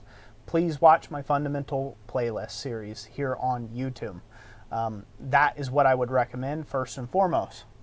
Because if you don't know your fundamentals, you're shooting in the dark, right? You're peeing in the wind when it comes to smithing. If you're not good at the fundamentals, you just say, hey, I want to be a blade maker, but I don't know how to put a point on the end of a bar. Well, I'll just cut the point in and grind it to shape. Well, now you're a grinder, you're not a forger, right? You're a grinder person. You know, you're still a cutler. You can still make things and grind things and make sharp, pointy things, but you don't actually know how to forge anything, because tapering is the most basic. It is literally the step one in forging, is drawing out material. That's step one before anything else. And so knowing what steps are the fundamentals is key, and being able to do each of those fundamentals proficiently will help you no matter what equipment you're using, no matter what tools are in your hands, no matter where you're at or environment. You are going to be able to smith whatever is in your mind at your leisure. So that is my suggestion to you, that you should start first. Really hone in and focus on your fundamentals. Glenn Howard says, what were some of your first projects? Dinner triangles, railroad spike knives, tomahawks, chisel, punches, basic stuff like everybody gets started off in this craft with, just about. So really, really fundamental things. Like I said, dinner triangles. I made some really ugly looking forks and spoons and like butter knives or whatever, you know, for like kitchenware sets. Super proud of them. Fire pokers, that sort of stuff. Those were kind of all my initial go-to things. I figured out real quick I had no interest in knife making at all. I had none at it at all. So I get it to the forged finish stage, and then I got to the whole point where I had to grind it and spend 19 hours making it look good, and I just did not give a hill of beans about it. I was like, I'm not doing that. So, yep. Christian Dorsey says, what do you recommend for a beginner hammer? I would recommend no larger than 2 pounds. I would start with a 2-pound cross-peen hammer. That's like your ubiquitous hammer that is set up, that's blacksmiths have been using for what feels like since the dawn of time. So that used to be the old standard, cookie cut standard, so I would say exactly that. Pick yourself up a 2-pound cross-peen hammer and go from there. If it feels too heavy for you, you can make or find yourself a smaller hammer. I would say find yourself a smaller cross-peen hammer and go from there. That would be my suggestion for a beginner forging hammer. Jack Winarski says, what is a good 1-hour project for a beginner? I need something to practice with. It's been a few years since I have been to the local open forge that finally reopened. Make yourself a bracelet. It's a good 1-hour project.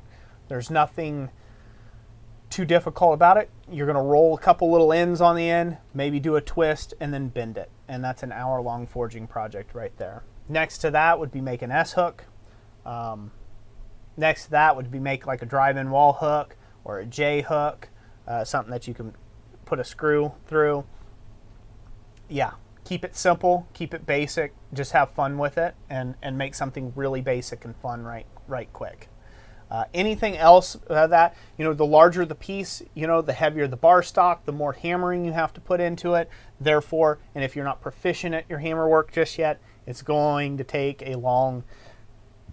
take excessive amounts of heat, multiple heats, which runs more time, and you're going to run past your hour pretty quick. So keep it small, nothing larger than 3/8 material, and make you some of the very basic fundamental things where you just got to draw out a point, maybe do some bends and some twists, and call it a day at that. And that's a really great, just quick little warm-up project you can do to get going. I can usually knock out something like that in like 15 minutes, anywhere from 10 to 15 minutes when the forge is good and hot, and at a pretty lackadaisical pace just to warm up for the day. So, Jason Lato asked if we still sell guillotine tools. Yes, we do. They're over there at our website. Our whole store is over there at our website, blacksmithingblanks.com.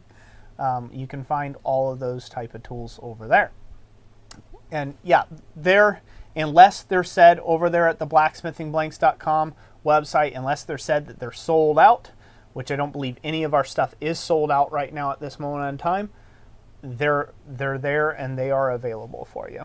And me and Thomas, we try to have as close to next day shipping as we can. Some days it's like 2 or 3 days. Like I had a couple orders that came in the day before my dental appointment, and I felt like I felt horrible yesterday, like super horrible, and today I'm not all up to snuff. So, but I did get them out today. So, but they were like at the bottom of the hour. So there you go. It was like 2 days turnaround time to get their items shipped. But most of everything, unless it said sold out or it has a specific timeline, we're getting out almost next day shipping. So Lake Todd says, what is a good supply store for beginners? A good supply store for beginners, for blacksmiths. Let's see, Blacksmith Supply has really good tongs. Yeah, Blacksmith Supply. I'd recommend Blacksmith Supply. I would also recommend Kane & Sons at Blacksmith Depot. That's another good one if you want to take, it's all just a little bit on the price of your side. If you're trying to go like dirt cheap, you can go to Harbor Freight and modify tools. But if you're trying to get something that doesn't need any modification, you're just buying tools to get started, I would recommend one of those two places would be a good place to get started, especially if you're somewhat on a budget.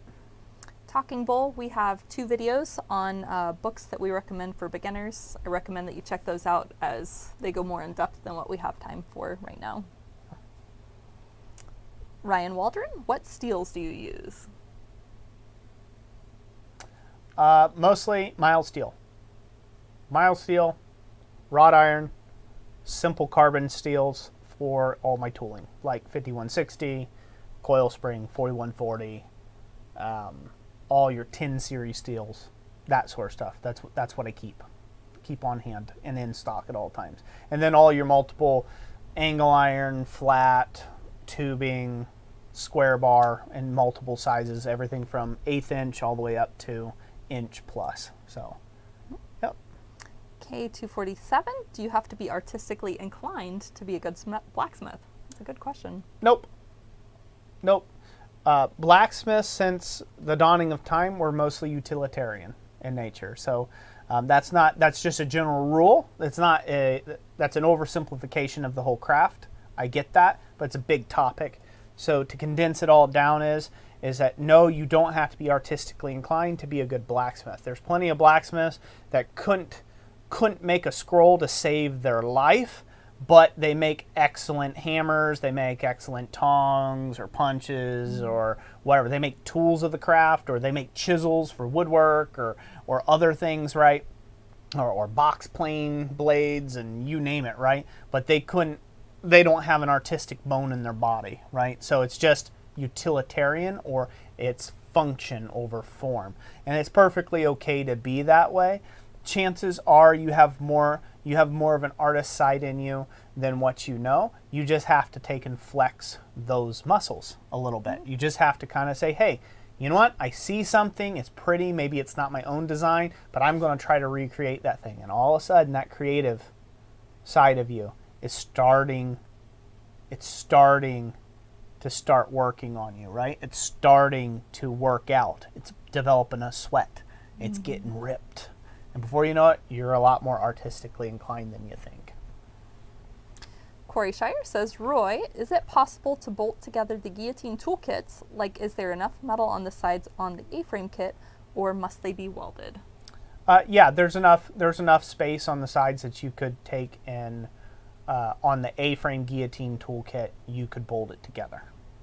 The C-frame is set up to be a weld-together kit, but if you changed out the blocks, you could theoretically do that as well. You could drill and tap some holes or run some bolts through it and figure out something that way. Again, they're made to be just weld-together kits versus bolt-together. One problem you'll find with bolt-together kits is the bolts like to back out, and I don't care if you use nylon lock nuts. All that jarring and bouncing and banging around, they just tend to loosen up over time, and you're kind of going to have to constantly be cranking them tight again. Mm-hmm. Every bolt-together kit I've ever used literally has that same problem. It's just there's so many forces at play on them that it likes to back out, unless you just got them like impact gunned together, and then you might as well welded them. So. Hex says, what other creative arts have y'all done? I've done a lot. I've done enameling, I've done metal embossing and thin metal foils, sketching, painting a little bit. Blacksmithing, that's it for me. He's actually, although you haven't tried to develop the skill, he's actually pretty good at sculpting in clay. So it's you're definitely good at doing that too. I'm good at sculpting. I'm good at visualization, not so great at drawing. Actually, I suck at drawing. I'm terrible because I don't draw things to scale. I draw them how my mind sees them, and when it comes out on paper, it's terrible. So I can sculpt. Like if you gave me a block of clay and you say, sculpt me the Mona Lisa, I could probably do it. But you give me a pen and piece of paper and say, hey, draw me a stick figure rendition of that, couldn't do it. I'd have a blob and squiggly lines on paper. So that's not my specialty, drawing.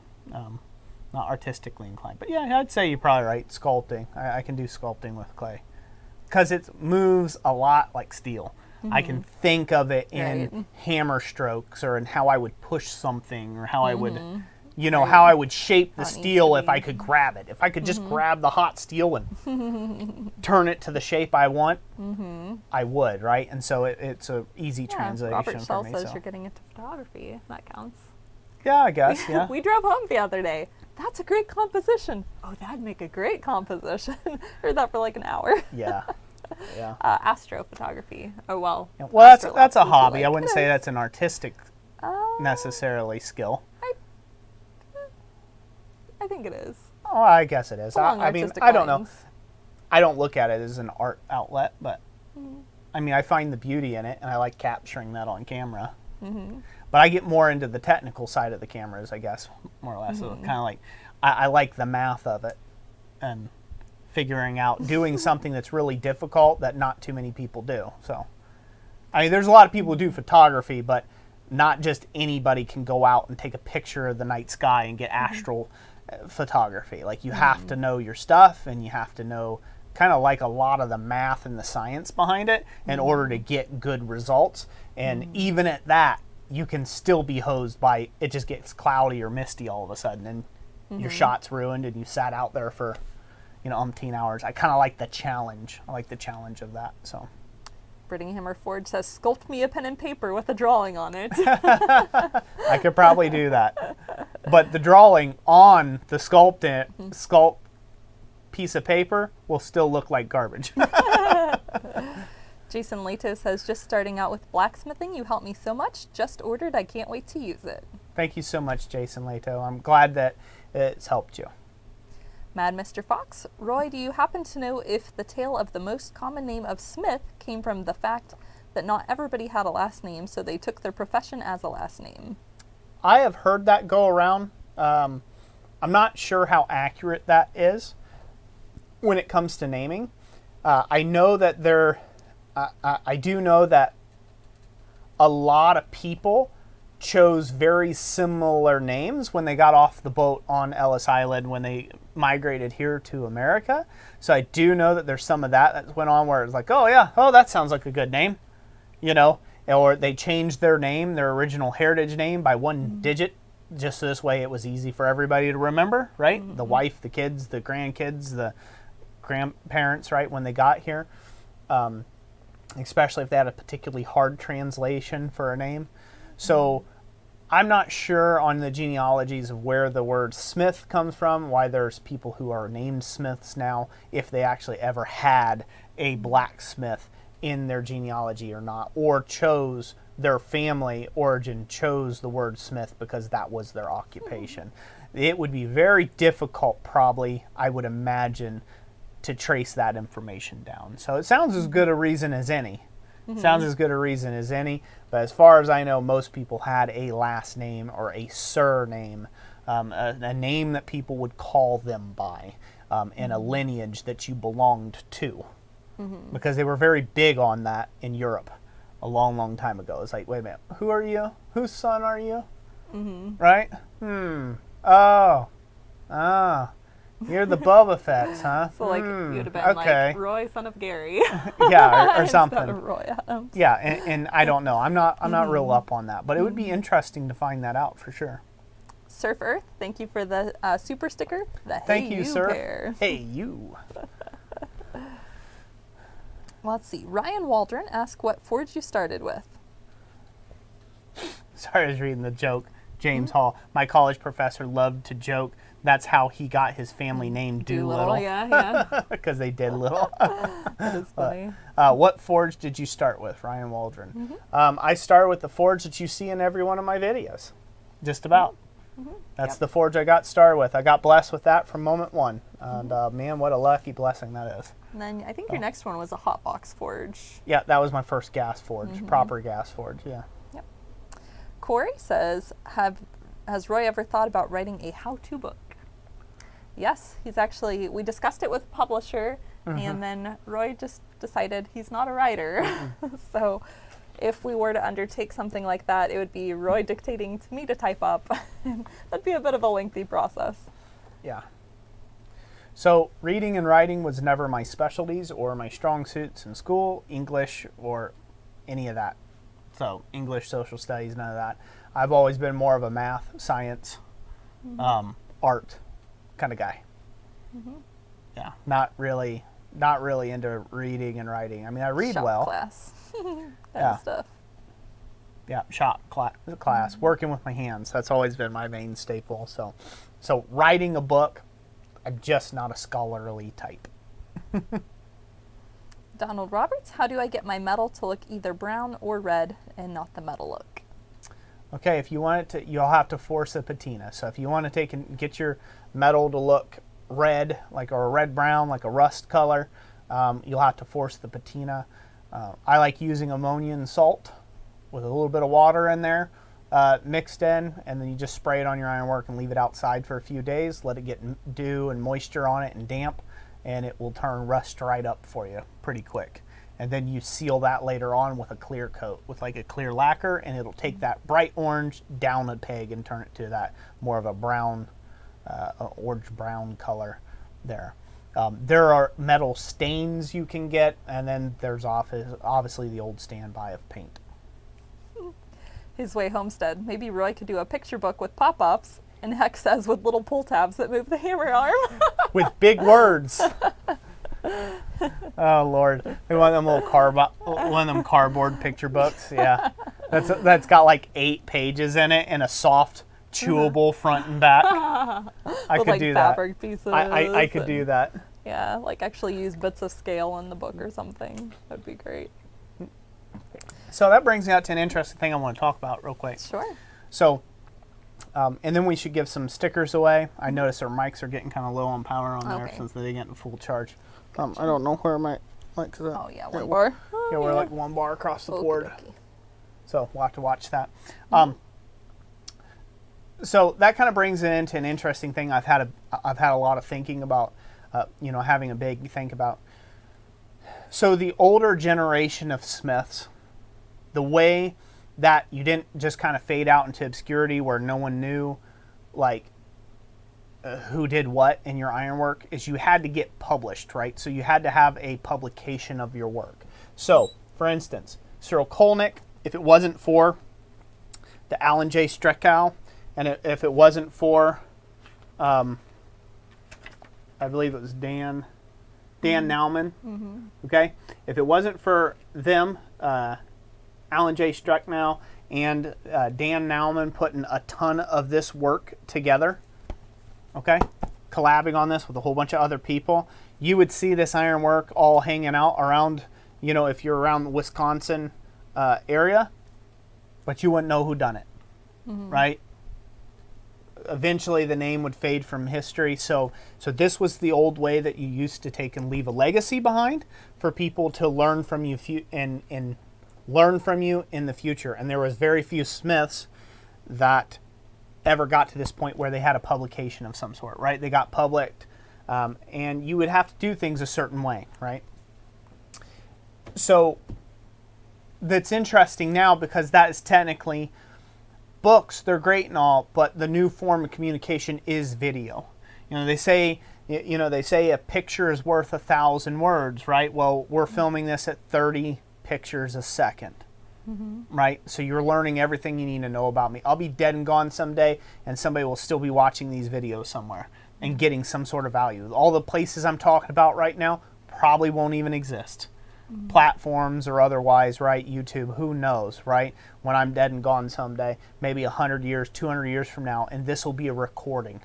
This will be a recording on file somewhere, right? In a library of many billions and billions of other videos. And so I used to kind of get down on myself a little bit. It's like, well, you know, I've done all this work, thousands upon thousands of pieces in my time as a blacksmith, in my career up to this point so far, but I really don't have anything per se that I would say like I could, you know, people would say, Defining piece, a defining piece, right? Like a lasting legacy where I've helped mankind any, right? There wasn't that. So I used to just kind of be like, okay, well, the old way was making storyboards. So if you're going to teach, you storyboarded stuff out. That's super helpful. And then other people, they have publications and writings and writing out their thoughts and big explanations. And it used to be like, man, it was the top thing to achieve having an article published in a blacksmithing newsletter, right? Or a club newsletter, because it was going to be seen by all your peers. And now the form, if you think about it, I have over 1,700 videos of educational content here on YouTube, the platform, for you, the beginner out there, to take and watch, listen to. And that is absolutely unheard of. That is completely en masse of magnitude, thousands of times more than even the most published blacksmith in history, which is crazy. Now that's self-publishing, right? But there's literally millions of you out there that have seen my ironwork. You've seen, you've listened, you've had connection with me to be able to learn specific things of the way I would do something. And that has never been able to be done in the past. If it could have been, heck, probably there was a few smiths out there, they would have took advantage of that, right? And that's why I challenge people and all that master smiths out there, and quote unquote, and the people who look down on YouTube and look down on YouTube blacksmiths, if you are missing your chance at a legacy where people will remember you, and you will be touching the lives of smiths for centuries to come and generations to come, and you'll be helping people out there long into the future. It's fine to have the written word and to publish a book out on something, but you got to understand that the majority of the audience, the majority of the interest in the craft of smithing is no longer found in books. It is found online, having these conversations and these dialogues, just like what we're having right now, through YouTube videos, through online tutorials and education and all that out there. So I find that it's very important that the older generation start putting themselves out there online with the knowledge that they know, because that will have the most impact for the trade further into the future, so much further above and beyond me, because I only know the things I know, right? I don't know everything there is about blacksmithing. Never claim that, because I don't. I don't know. I don't specialize in every single area of blacksmithing or every single facet of blacksmithing. And so, therefore, we need more people who are masters of that particular field and of that craft getting online and sharing their knowledge, so this can be preserved for hundreds and maybe even thousands of years someday. Yep, might be all just downloaded in people's consciousness someday. Who knows? Right? Who knows how that goes? But that is my hope. You know, is that the blacksmithing world, it grows slowly. It comes up to technology, slow but sure. When I first got into it, SOFA, so I don't know how to forge an anvil, they thought emails were evil, just about. Like, so they're like, we will not have a newsletter online. Now they have online newsletters. It only took them like 15 years to get there, but now they have online newsletters. So something that was talked about over 15 years ago was an absolute no-go for most people, you know, is now a thing, and it's reaching an audience. And so, you know, I hope that everybody else will start kind of coming up with the times with that, because it only helps us all out. So, but Oh, I was tired of my rant. possum sausage. I took a class from a guy last winter, and it was so. Happy face. Yeah, I heard you were a so student too.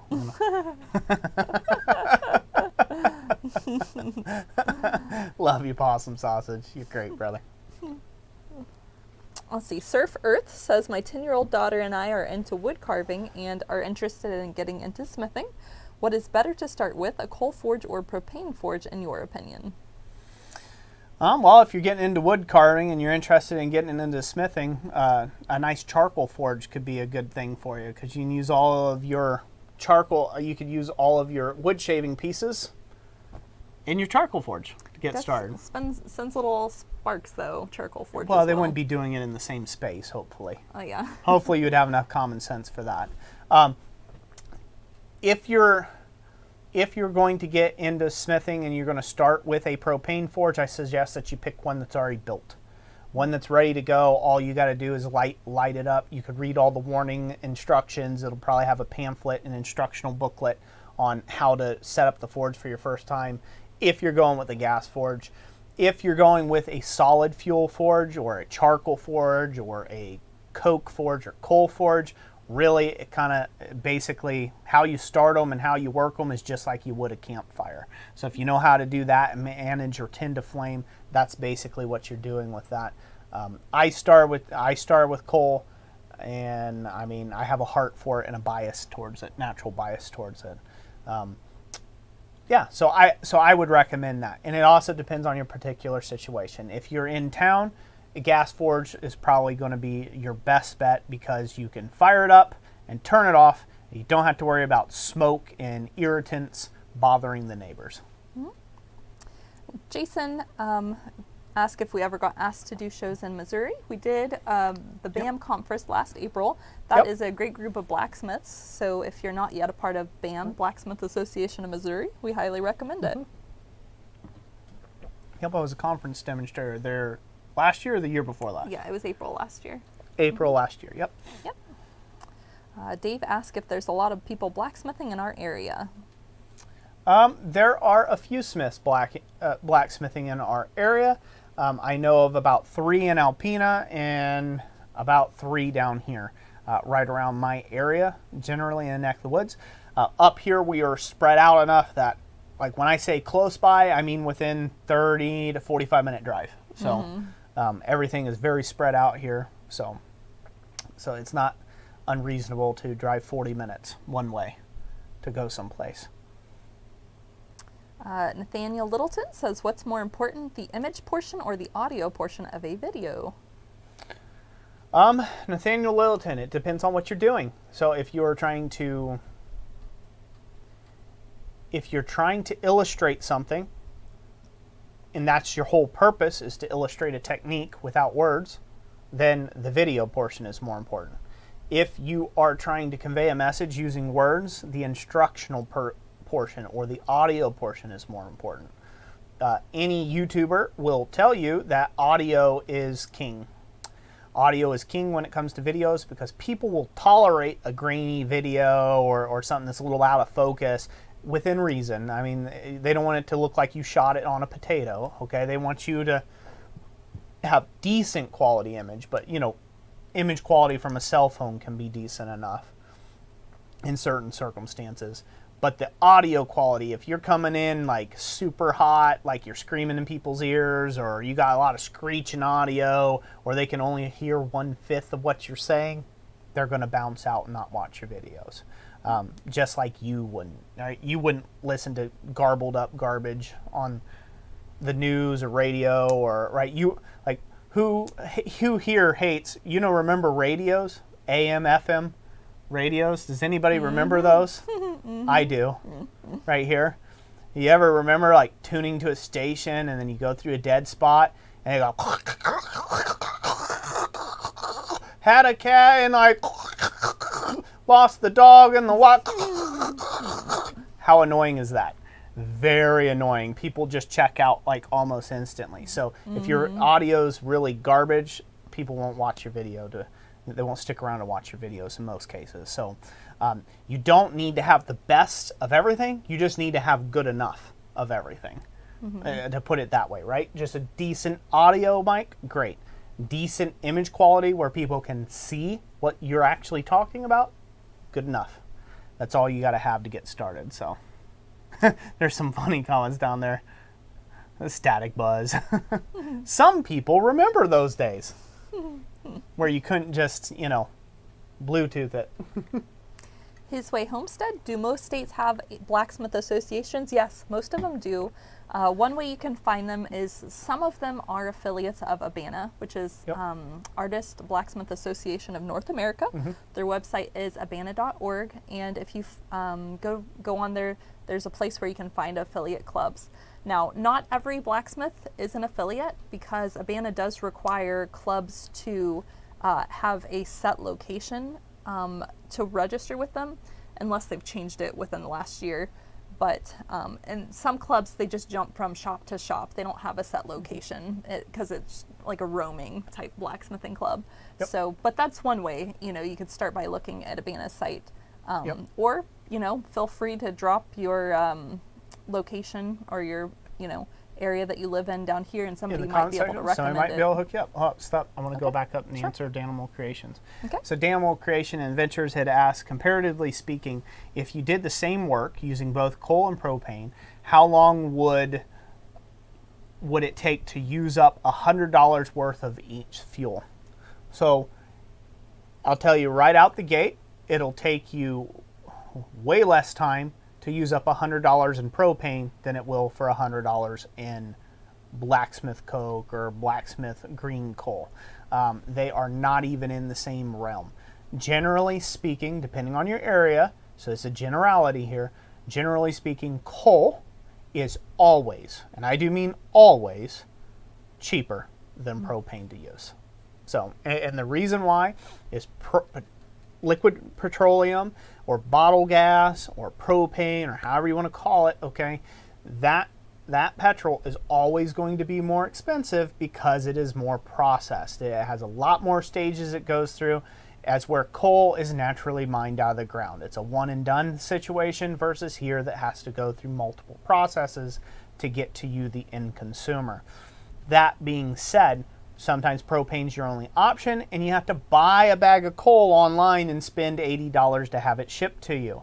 That's not smart, right? So propane in states that don't have a good supply of coal or blacksmithing coke that you can get in quantity is going to be your better option and cheaper option anyhow, versus coal. Versus states that have coal and propane both, you're better off going with coal. It is a much cheaper result. So, yep.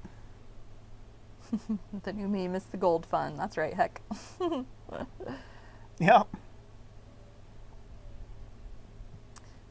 Travis Roby says, do you have any tips on organizing? I'm assuming organization in the blacksmith shop. Just keep it as organized chaos. Keep things off the ground. Nothing makes a shop messier than stuff laying everywhere on the ground. So just like around, it's something I'm going to tell on Thomas. Thomas is a farrier. Thomas gets under my skin all the time with the way he keeps his anvil a mess. He drops his tools on the ground. He's used to putting his tools on the ground because he's working with horse hooves, right? Doing stuff. And so when he's done with that, he drops it and grabs another thing because he's already been over and at the ground.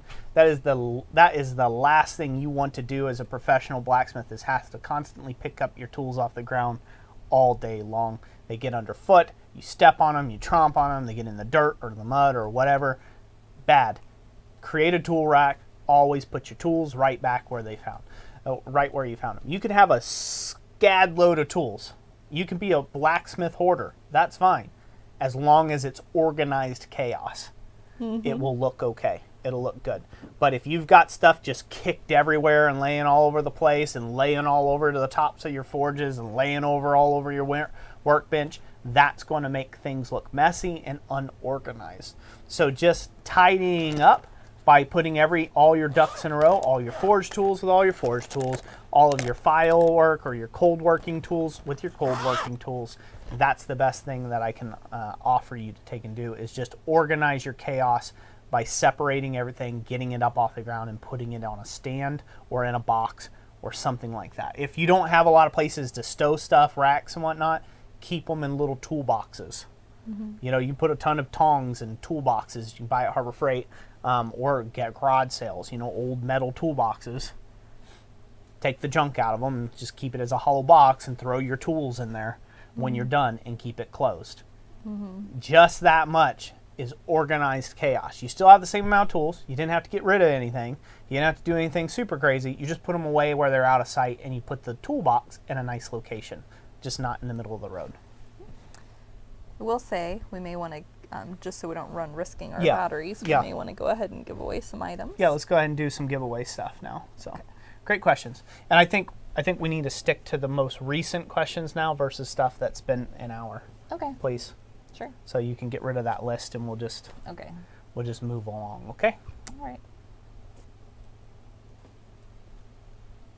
So, I like staying present if I can, not answering questions from 45 minutes ago. Okay. Because unfortunately, those people are probably still not around. Yeah, we're getting down to the last 4, so those were all within the last 10 minutes. But okay, well, that's fine. They can ask them again, or you can roll around. So, okay, so we're gonna go ahead and give away some sticker packs first. We're gonna give away probably 5 or 6 of them. Sound good? Sure. Okay, we're gonna give away like 6 different sticker packs to people. Mouth there hurt for a moment. I did. All right, we're okay. So, we're going to give away 6. Is that what I said? Yeah. 6 sticker packs or so. And so we will draw one name at random in the comment section. All you got to do is say, sticker me please, or Christ Center Ironworks Plan Flex sticker. That'll slow you down in the commenting. Year of the forge, whatever. And we will draw somebody at random. I'll draw. When I stop tapping the table. Who do we have, Jess? We have Maiko Knight with stickers. Maiko Knight, congratulations. You're the first winner of one of these sticker packs bundles. And thank you, Dana Maggiore, by the way, for providing us with these lovely stickers to be able to give away. We couldn't afford to do it otherwise, so thank you, sir. I don't say thank you enough, do I? Oh. I try. Oh, yeah. All right, let's go for the next one.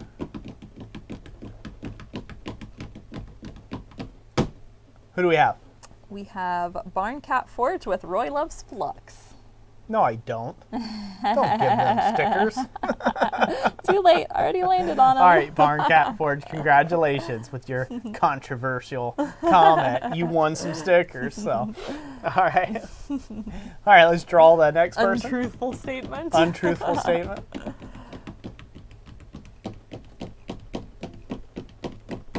That's hard to do. Yeah. Who do we have? Kid KV with sticker. Kid KV, congratulations. Sticker. You got one. All right. And by the way, the contact information on how to claim your prizes will be down in the description below. Like it has been for every single live stream we've ever done. So please, get with us through the contact email in the description. And not Dana's. And not Dana's. We will not contact you. We're not going to come hunt you down to give you stickers or a forge. So you're going to have to contact us. Okay? All right, we ready to go again? Yes, we are. You'd like something else you can beat on. Who do we have? Dun, da, da. Gibron Gaming. Me, please. Gibron Gaming. Since you asked so nicely, you are a winner of a sticker pack. So she said beat on something else. Yes, there How's you the go. knees Oh, yeah, work? that works better. Let's draw one more person. Okay. And then we'll give away the gas forge. All right. Ow. David Bednards. My first live stream ever. David Bednars, or however you... David. Bednars. Bed guy. Whatever your name is. My first live David stream B. ever.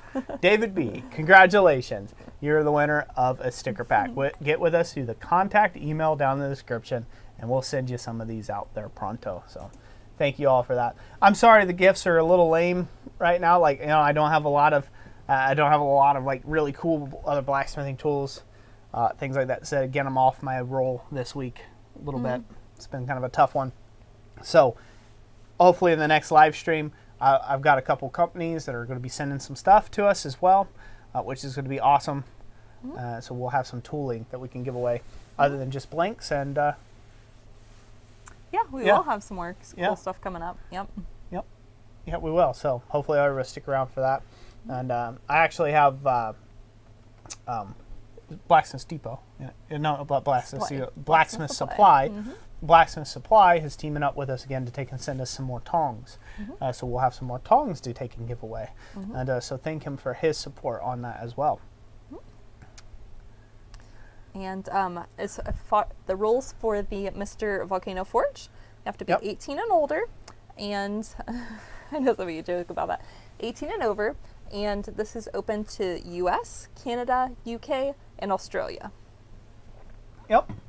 So partially international. Okay, so we're going to give away one of these Mr. Volcano gas forges now. There you go. In the year of the forge, what you're seeing on your screen right now will be the one that will be given away. And so it's a kit that you can build. I've got a video on YouTube about it. And so without further ado, and before any mics run out, let's go ahead and go for it. You sound good, All right, Jess? sounds great. Good? Okay, here we go. And 3, 2, 1, go.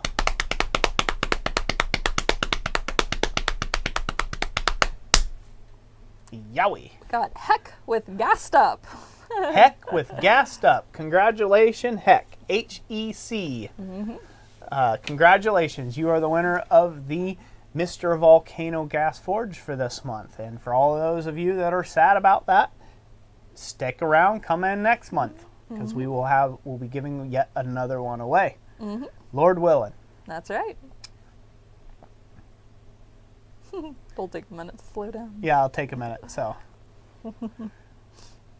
again, get with us through the contact email in the description, and HEC or Heck username. Congratulations on that. So, So, what can the viewers expect during this month as far as videos go? okay. So, what you all can expect as far as videos go, or at least I hope for you to be able to expect. And we're probably going to stop a little bit after this because I'm kind of feeling ill. Okay.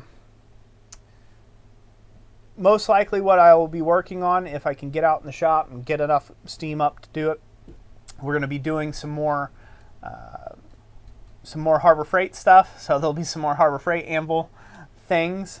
Might be doing the Forge Weld Take 2 on it. And then also...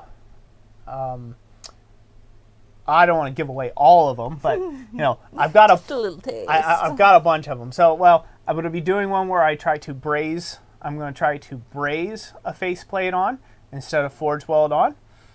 That's going to be a tester for a different video where I will be making the world's hardest Harbor Freight anvil. So if it works, if the brazing works, we'll do it again. I'll be making the world's hardest Harbor Freight anvil. I want to do a forge weld take 2 on an anvil, and I've got a few other things on the Harbor Freight anvils. That's a pretty popular video. People have a lot of interest in it. I do plan on making, I'm still working on getting part 4 done of the forging a Baroque door knocker, a French Baroque door knocker. So I do plan on continuing to work on that and get that video out. That's kind of a longer project. I hope to share some of the gold leafing and things and silver leaf that I plan on doing on that project there. And then you will probably see some videos as well come out getting closer to the FABA conference and the UMBA conference. You will see some videos coming out on my prep for the hooks, for the demonstrations that I'm going to be doing. I'll be changing it up a little bit. People who've seen my open die forging, that's going to be part of one of my demonstrations. So it'll be one part or one element of a very fancy forged hook, wall hook. So for anybody who's interested in that sort of stuff and you like seeing my French Baroque ironwork and those things, you'll definitely want to keep an eye out for those videos. Traditionally on the channel, they don't do that hot. They kind of suck for videos. They really do. Just because I get 2 different types. I get, oh, well, that would be nice someday, but this is over my head right now. And people scroll on. I get people who have a genuine interest in it and they would watch anything that I put out. And then I get a whole I just get a whole lot of that's not my interest. You know, I'm wanting to know how to forge Damascus. Enough of this nonsense over here, you know, decorative ironwork. Ooh, the easy stuff. You know, let's not do that. So I kind of get a mix and range on that. So those don't traditionally do that well videos. So I really count on subscriptions, the subscribership to kick it into high gear when those videos come out, because it's the only thing that makes those videos even worth putting out or producing in the time that it takes. So so I really count on you guys out there when those videos come out to put your watch time on those videos and watch them through. Because otherwise YouTube's like, oh, here's another one of those videos that's very unpopular that nobody likes. And then they go to the bottom basement. I think one of the videos on the part series right now I'm working on the door knocker, which is kind of disheartening, it took nearly a week to get to 900 views. Which, in just for contrast, one of these Harbor Freight Anvil videos, it's already at 7,000 views in 48 hours. To just give you a contrast, right? Me being a doofus in the shop trying to do something that no one should probably reasonably ever do in their shop, which is try to forge weld a high carbon steel plate onto a Harbor Freight anvil. That is suddenly entertaining and interesting to everyone, the masses. But me making some of the most extreme ironwork that your eyeballs could behold, not so much. So thumbs up help, comments help, sharing the videos. Oh my gosh, you guys don't know how much that helps. You all sharing it out, like that can be the life or the death of a video.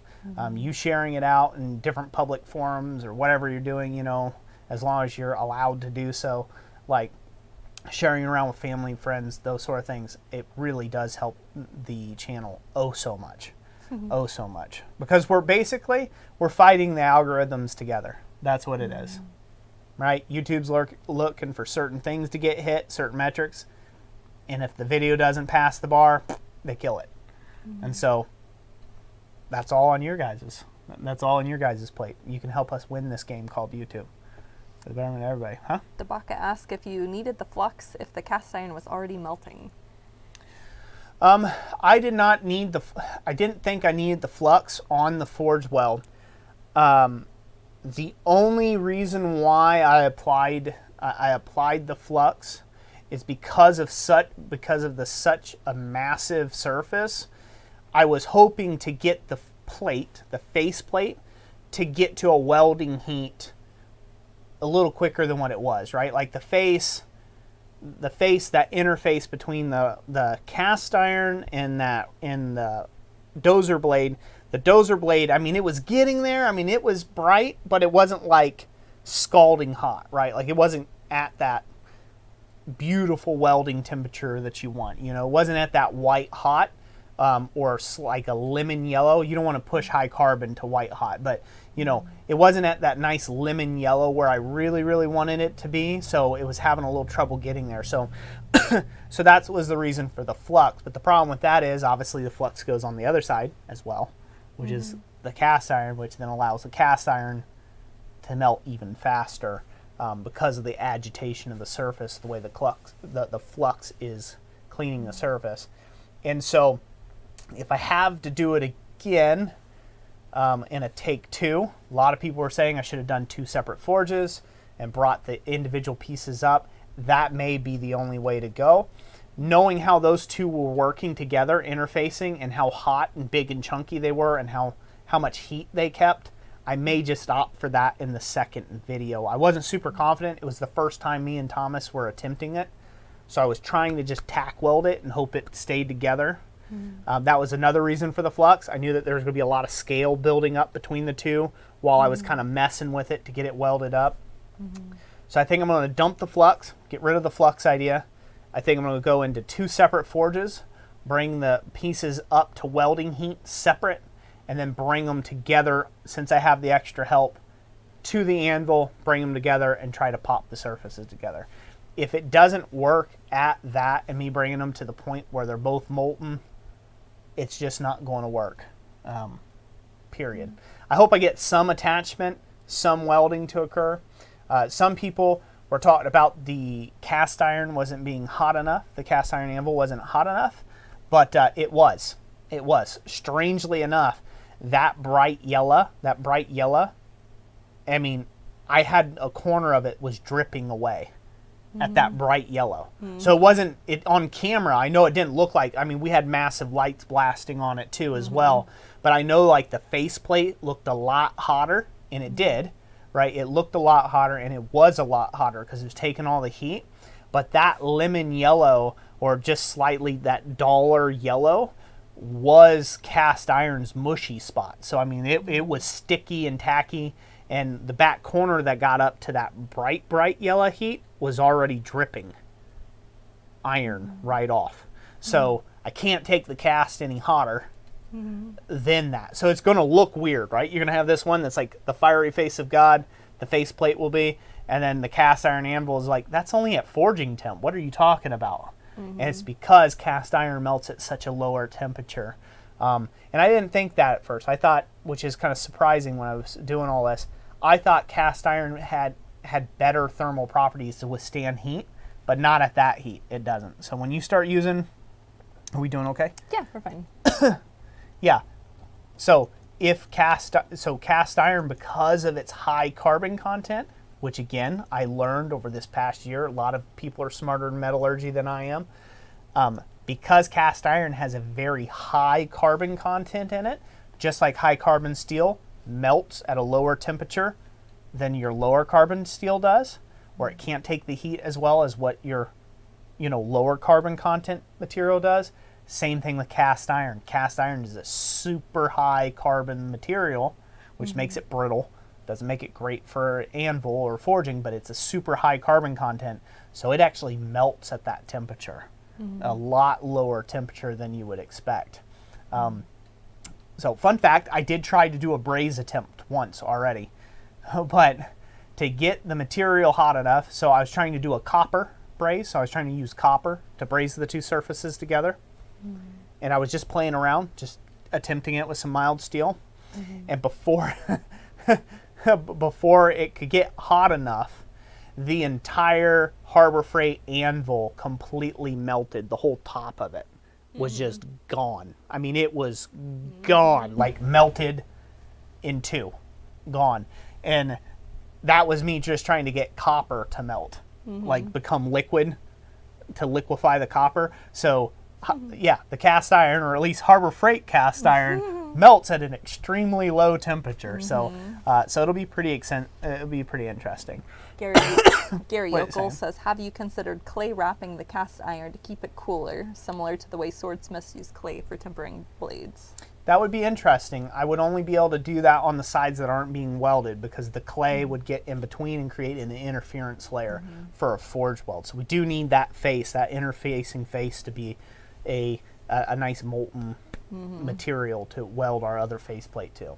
So I'm going to attempt a dual forge weld on a Harbor Freight anvil and see what happens. I went out and spent over $100. Well, I'm ashamed to say I spent $150 on Harbor Freight anvils yesterday on our way back from my dental stuff. Not feeling good, and then going out of pocket $150 on Harbor Freight anvils to make this happen. Should be entertaining. I kind of feel stupid now just saying that. It's like you don't want to admit that. I'm literally the only guy in the world right now spending $150 on Harbor Freight anvils. You know what I mean? No, he came out of the store. I'm like, what? They didn't have more anvils than that? Yeah. No, they only had 2. I was lied to. They were supposed to have 5. You know. Unless there's a sudden rush on anvils. Yeah, they were supposed to have 5. And I went up there intending on buying all 5 Harbor Freight anvils at $69 a pop. So I could do my video. I feel stupid. I really feel stupid talking about my Harbor Freight fascination I have going on here. It's not really your fascination, it's their fascination. They're watching the videos. Yeah. Yeah. Possum sausage, I spent $150 on science. The science. Yeah, it's on the science of it. So, but anywho, yeah, so I've got some videos on Harbor Freight anvils coming up. Be prepared for those. Yes, I'm selling out to YouTube, trying to beat the algorithm. So you guys just, you know, hang in there. Hang in there. I know. It's Our tough. channel doesn't stay on one set topic for real long. So I am a variety channel on YouTube for blacksmithing. That's what I do. So I am a variety blacksmith YouTube channel. Yeah, I'm not gonna be out here showing you videos of me petting my cat. That's not it. Or me, changing an engine on a car or something like that's not the channel. But I do not just get in one vein of smithing, and that's all I do. So I try to answer questions. People ask. I mean, people ask these questions, and they're well-rounded questions, and unfortunately a lot of the stigma around Harbor Freight is like, absolutely not, it sucks, it's a doorstop, put it out, it's like, but I got the anvil for Christmas and I was hoping I could start blacksmithing. Oh no, my life is ruined. It's like, no, use the anvil, it's fine. Use the anvil. Yeah, it's not up to professional standards, but you'll be fine. So that's kind of where this is coming from. So I really hope that I can inspire people that, hey, you keep on smithing. It's not practical at all. Oh, it's not practical at all. I would not suggest anybody to do it. In fact, I had a few comments where people were laughing at the fact that I was on a $3,000 anvil forging a $100 piece of junk. Basically, by the time I was done, trying to make a $100 anvil on a $3,000 anvil. Okay, that's all I need. It's like, well, I'm sorry, I'm not forging in the dirt using rocks. Dan Roswood, is that a video question? Coal versus coke based on price versus advantages. I think you had mentioned earlier doing that as a video. If you want that as a video, I think that would be a good video as well. Coal versus coke, you're going to have you'll have your favorites one way or the other. You'll have your extreme ends of the spectrum. So. But yeah, so that's what you guys can expect in the future, and yeah, I think it'll be fun. We'll be doing more stuff again as I get closer to FABA, as I get closer to UMBA. You're going to see a lot more videos around that and being published. I've got a really cool opportunity. I hope to do some filming at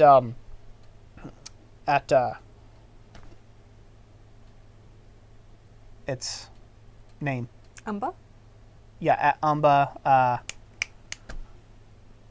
What? I missed. His name's escaping my thought right now. We're going to do forging of swedge blocks. Patrick. Patrick Novak. Patrick Novak. I knew it was Patrick, but I can't remember his last name. But basically, he's an industrial smith, and at his home forge, he has a 500-pound Bradley strap hammer upright, and so we're going to be doing some smithing there, and he welcomed that I could do some filming, so I hope to take advantage of that and do a little tour of a shop and kind of find out some really cool things about him. He's a really cool guy, to hang out with. Me and Yeah. Pat get along real well. He demoed several years ago at Quad State. Yeah, at Quad State. Yeah, been a he made like a while, like 30-pound 7 years or Damascus rounding hammer, basically, under a gigantic power hammer down there. So I really hope that'll work. So Simon Beeler, thank you so much. It does make me feel a little bit better, a lot better. Bill, I am working on your file. I nearly got it done yesterday, so we'll be in touch real soon on that. Yeah, Bill, it's been a little crazy around here and hectic. So Jessica's been working on the in-between stuff, in between my visits to dentists and doctor's office and appointments and things like that. So she is working on that, and we'll be up with you shortly. Corey says, if you're ever doing some small filing work, it would be nice to see you use that hand filing vise you made. Yeah. I need to do a small finessey project where I need to actually use that. That would be great to actually show that. So, so Dylan Rose, he asked a question. I want to answer this one real quick.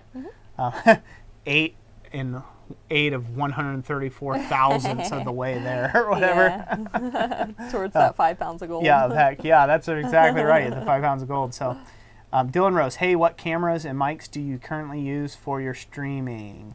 Not tech involved much. So. We are using a Blackmagic Design ATEM Mini Pro as our camera switcher. We're using a Ceramonic. We're using Ceramonic Blink Wireless Pro receivers and transmitters, so this way you can get dual channel audio. And then right now we're using our Panasonic Lumix G7s as a streaming camera. So that's what we're streaming through, and it's all coming through the switcher, which it becomes a video capture card and then out to the computer. Robert Shell says, has the treadle kit been as successful as you hoped? I want one, but it's going to be a while. Robert Shell, it has been fairly successful. I would say that unsuccessful would be me literally having not sold one single kit. So any kit sold is a success. I think we've sold right in the neighborhood of maybe 20 kits in total. Sounds about right. Maybe since we started offering them, about 20 kits in total. And so there's still plenty of room. I've got like 12 kits still sitting out there. I've actually got the new style kit that actually has the Christ Center Ironworks logo on the side. It actually has a little, it has the insignia, the logo, the anvil with the cross in the center of it, on the side of it. So all the kits I ship from here on out will actually have the logo branded on the side. I would say that what I love about the kit, and it's hard because I don't really have that third point of contact, right? I don't have somebody who is saying and preaching up the kits as being wonderful or great, right? Like, or sharing their experiences that they've loved it, and it forges this for them or whatever. So people just take my word as a grain of salt. Well, of course you're going to say they're great because you're the one selling them. So until that gets out there, I don't really expect them to kind of just fly off the shelves at any one given moment. I'm super happy for the people who have purchased them, and I've gotten good reports from them that it has really helped them out, right? And so for me, that's a success, is that it's helped people out there. So I'm hoping to sell a lot more and to get them out there, because it is literally the cheapest power hammer option you got besides making something yourself and having to spend a lot of time and a lot of troubleshooting figuring out what does and doesn't work. Many times when people talk about that and say, hey, I spend $100, oh, I could make that for $20. Yeah, after like 4,000 failures. And you got a pile of parts laying there already. That's not really fair. You can't say, oh, well, I already got $10,000 worth of steel laying around, so it cost me nothing. No, it cost you something. You had 10 grand worth of steel laying around, so so that's kind of where we're at on the kit thing. I would say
How's that? Is audio back? I gotta reconnect it, I think. Why do you have to reconnect it? Okay. You should be on the ATM Mini Pro. Okay, I didn't change anything. You shouldn't have changed anything. I didn't change anything. There it is. Audio's back. I may have to press the down button a couple of times so it doesn't peg out. Okay, it's fine, hon. Okay. It's fine. We're good. Everybody can hear us fouling now, right? Yes, we are Good. back. We're back. Emergency. Emergency. That was probably our cue to take him leave. We should have been like... Has been 2 hours, 37 minutes. We should have went like this. So long. And faded to black. So. Yes, we're back. Okay. Everybody can hear me now. Good. Awesome. Hear you now just to say goodbye. Somebody was. What are you doing? Oh, I was just checking on the stream. Baby, we're fine. Okay. The only thing that was affected was the audio. You're good. Okay. I'm telling you we're fine. All right. From the tech portion. Good. Yeah, we're good. All right. See, they're all saying okay. We're going to have our squabble. Lover squabble, right? Right on the internet. No, we're not. No. You can continue talking about your We're humans, aren't we? thought. What was a creative thought? You got so derailed. I got derailed. So, anyways, it probably didn't matter that much. Anyone read lips? Please translate. That's funny.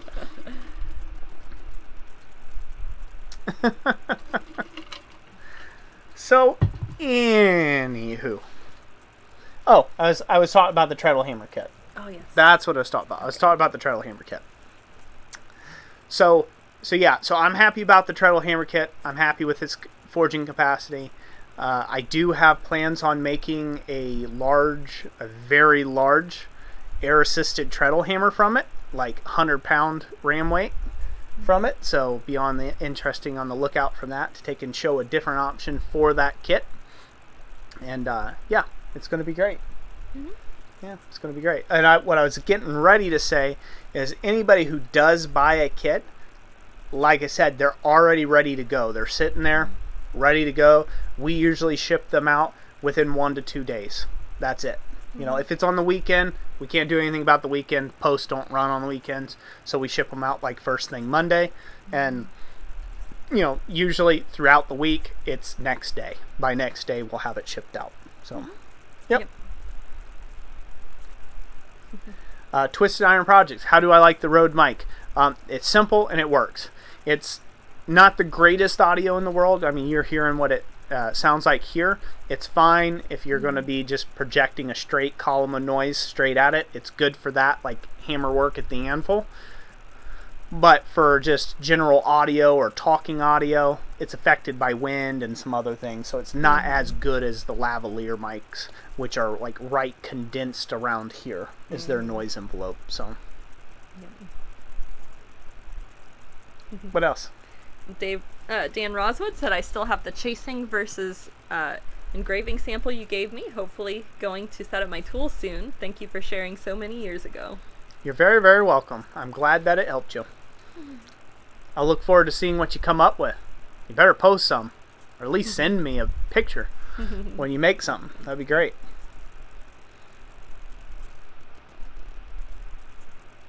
All right. You good? No more questions? No more comments? We're Glenn good? Howard, who would you recommend for making touch marks? Was it Buckeye Engraving, who Thomas went to? Yeah, Buckeye Engraving did my touch mark that Thomas made for me. He had one made for me, and so I could recommend them. I think there's another engraving person that does them. It's fairly popular. I'm not sure. Danimal says, I can make all kinds of things for my imagination, but I cannot come up with an idea for a touch mark. Any ideas on how to come up with one? Well, is Danimal Creations your Final name? Yeah, like Is that your final name? If it is, you know, generally you have some sort of logo. Easy now, easy. Generally, you'll have some sort of logo and or. Let me rotate this down a little bit. There we go.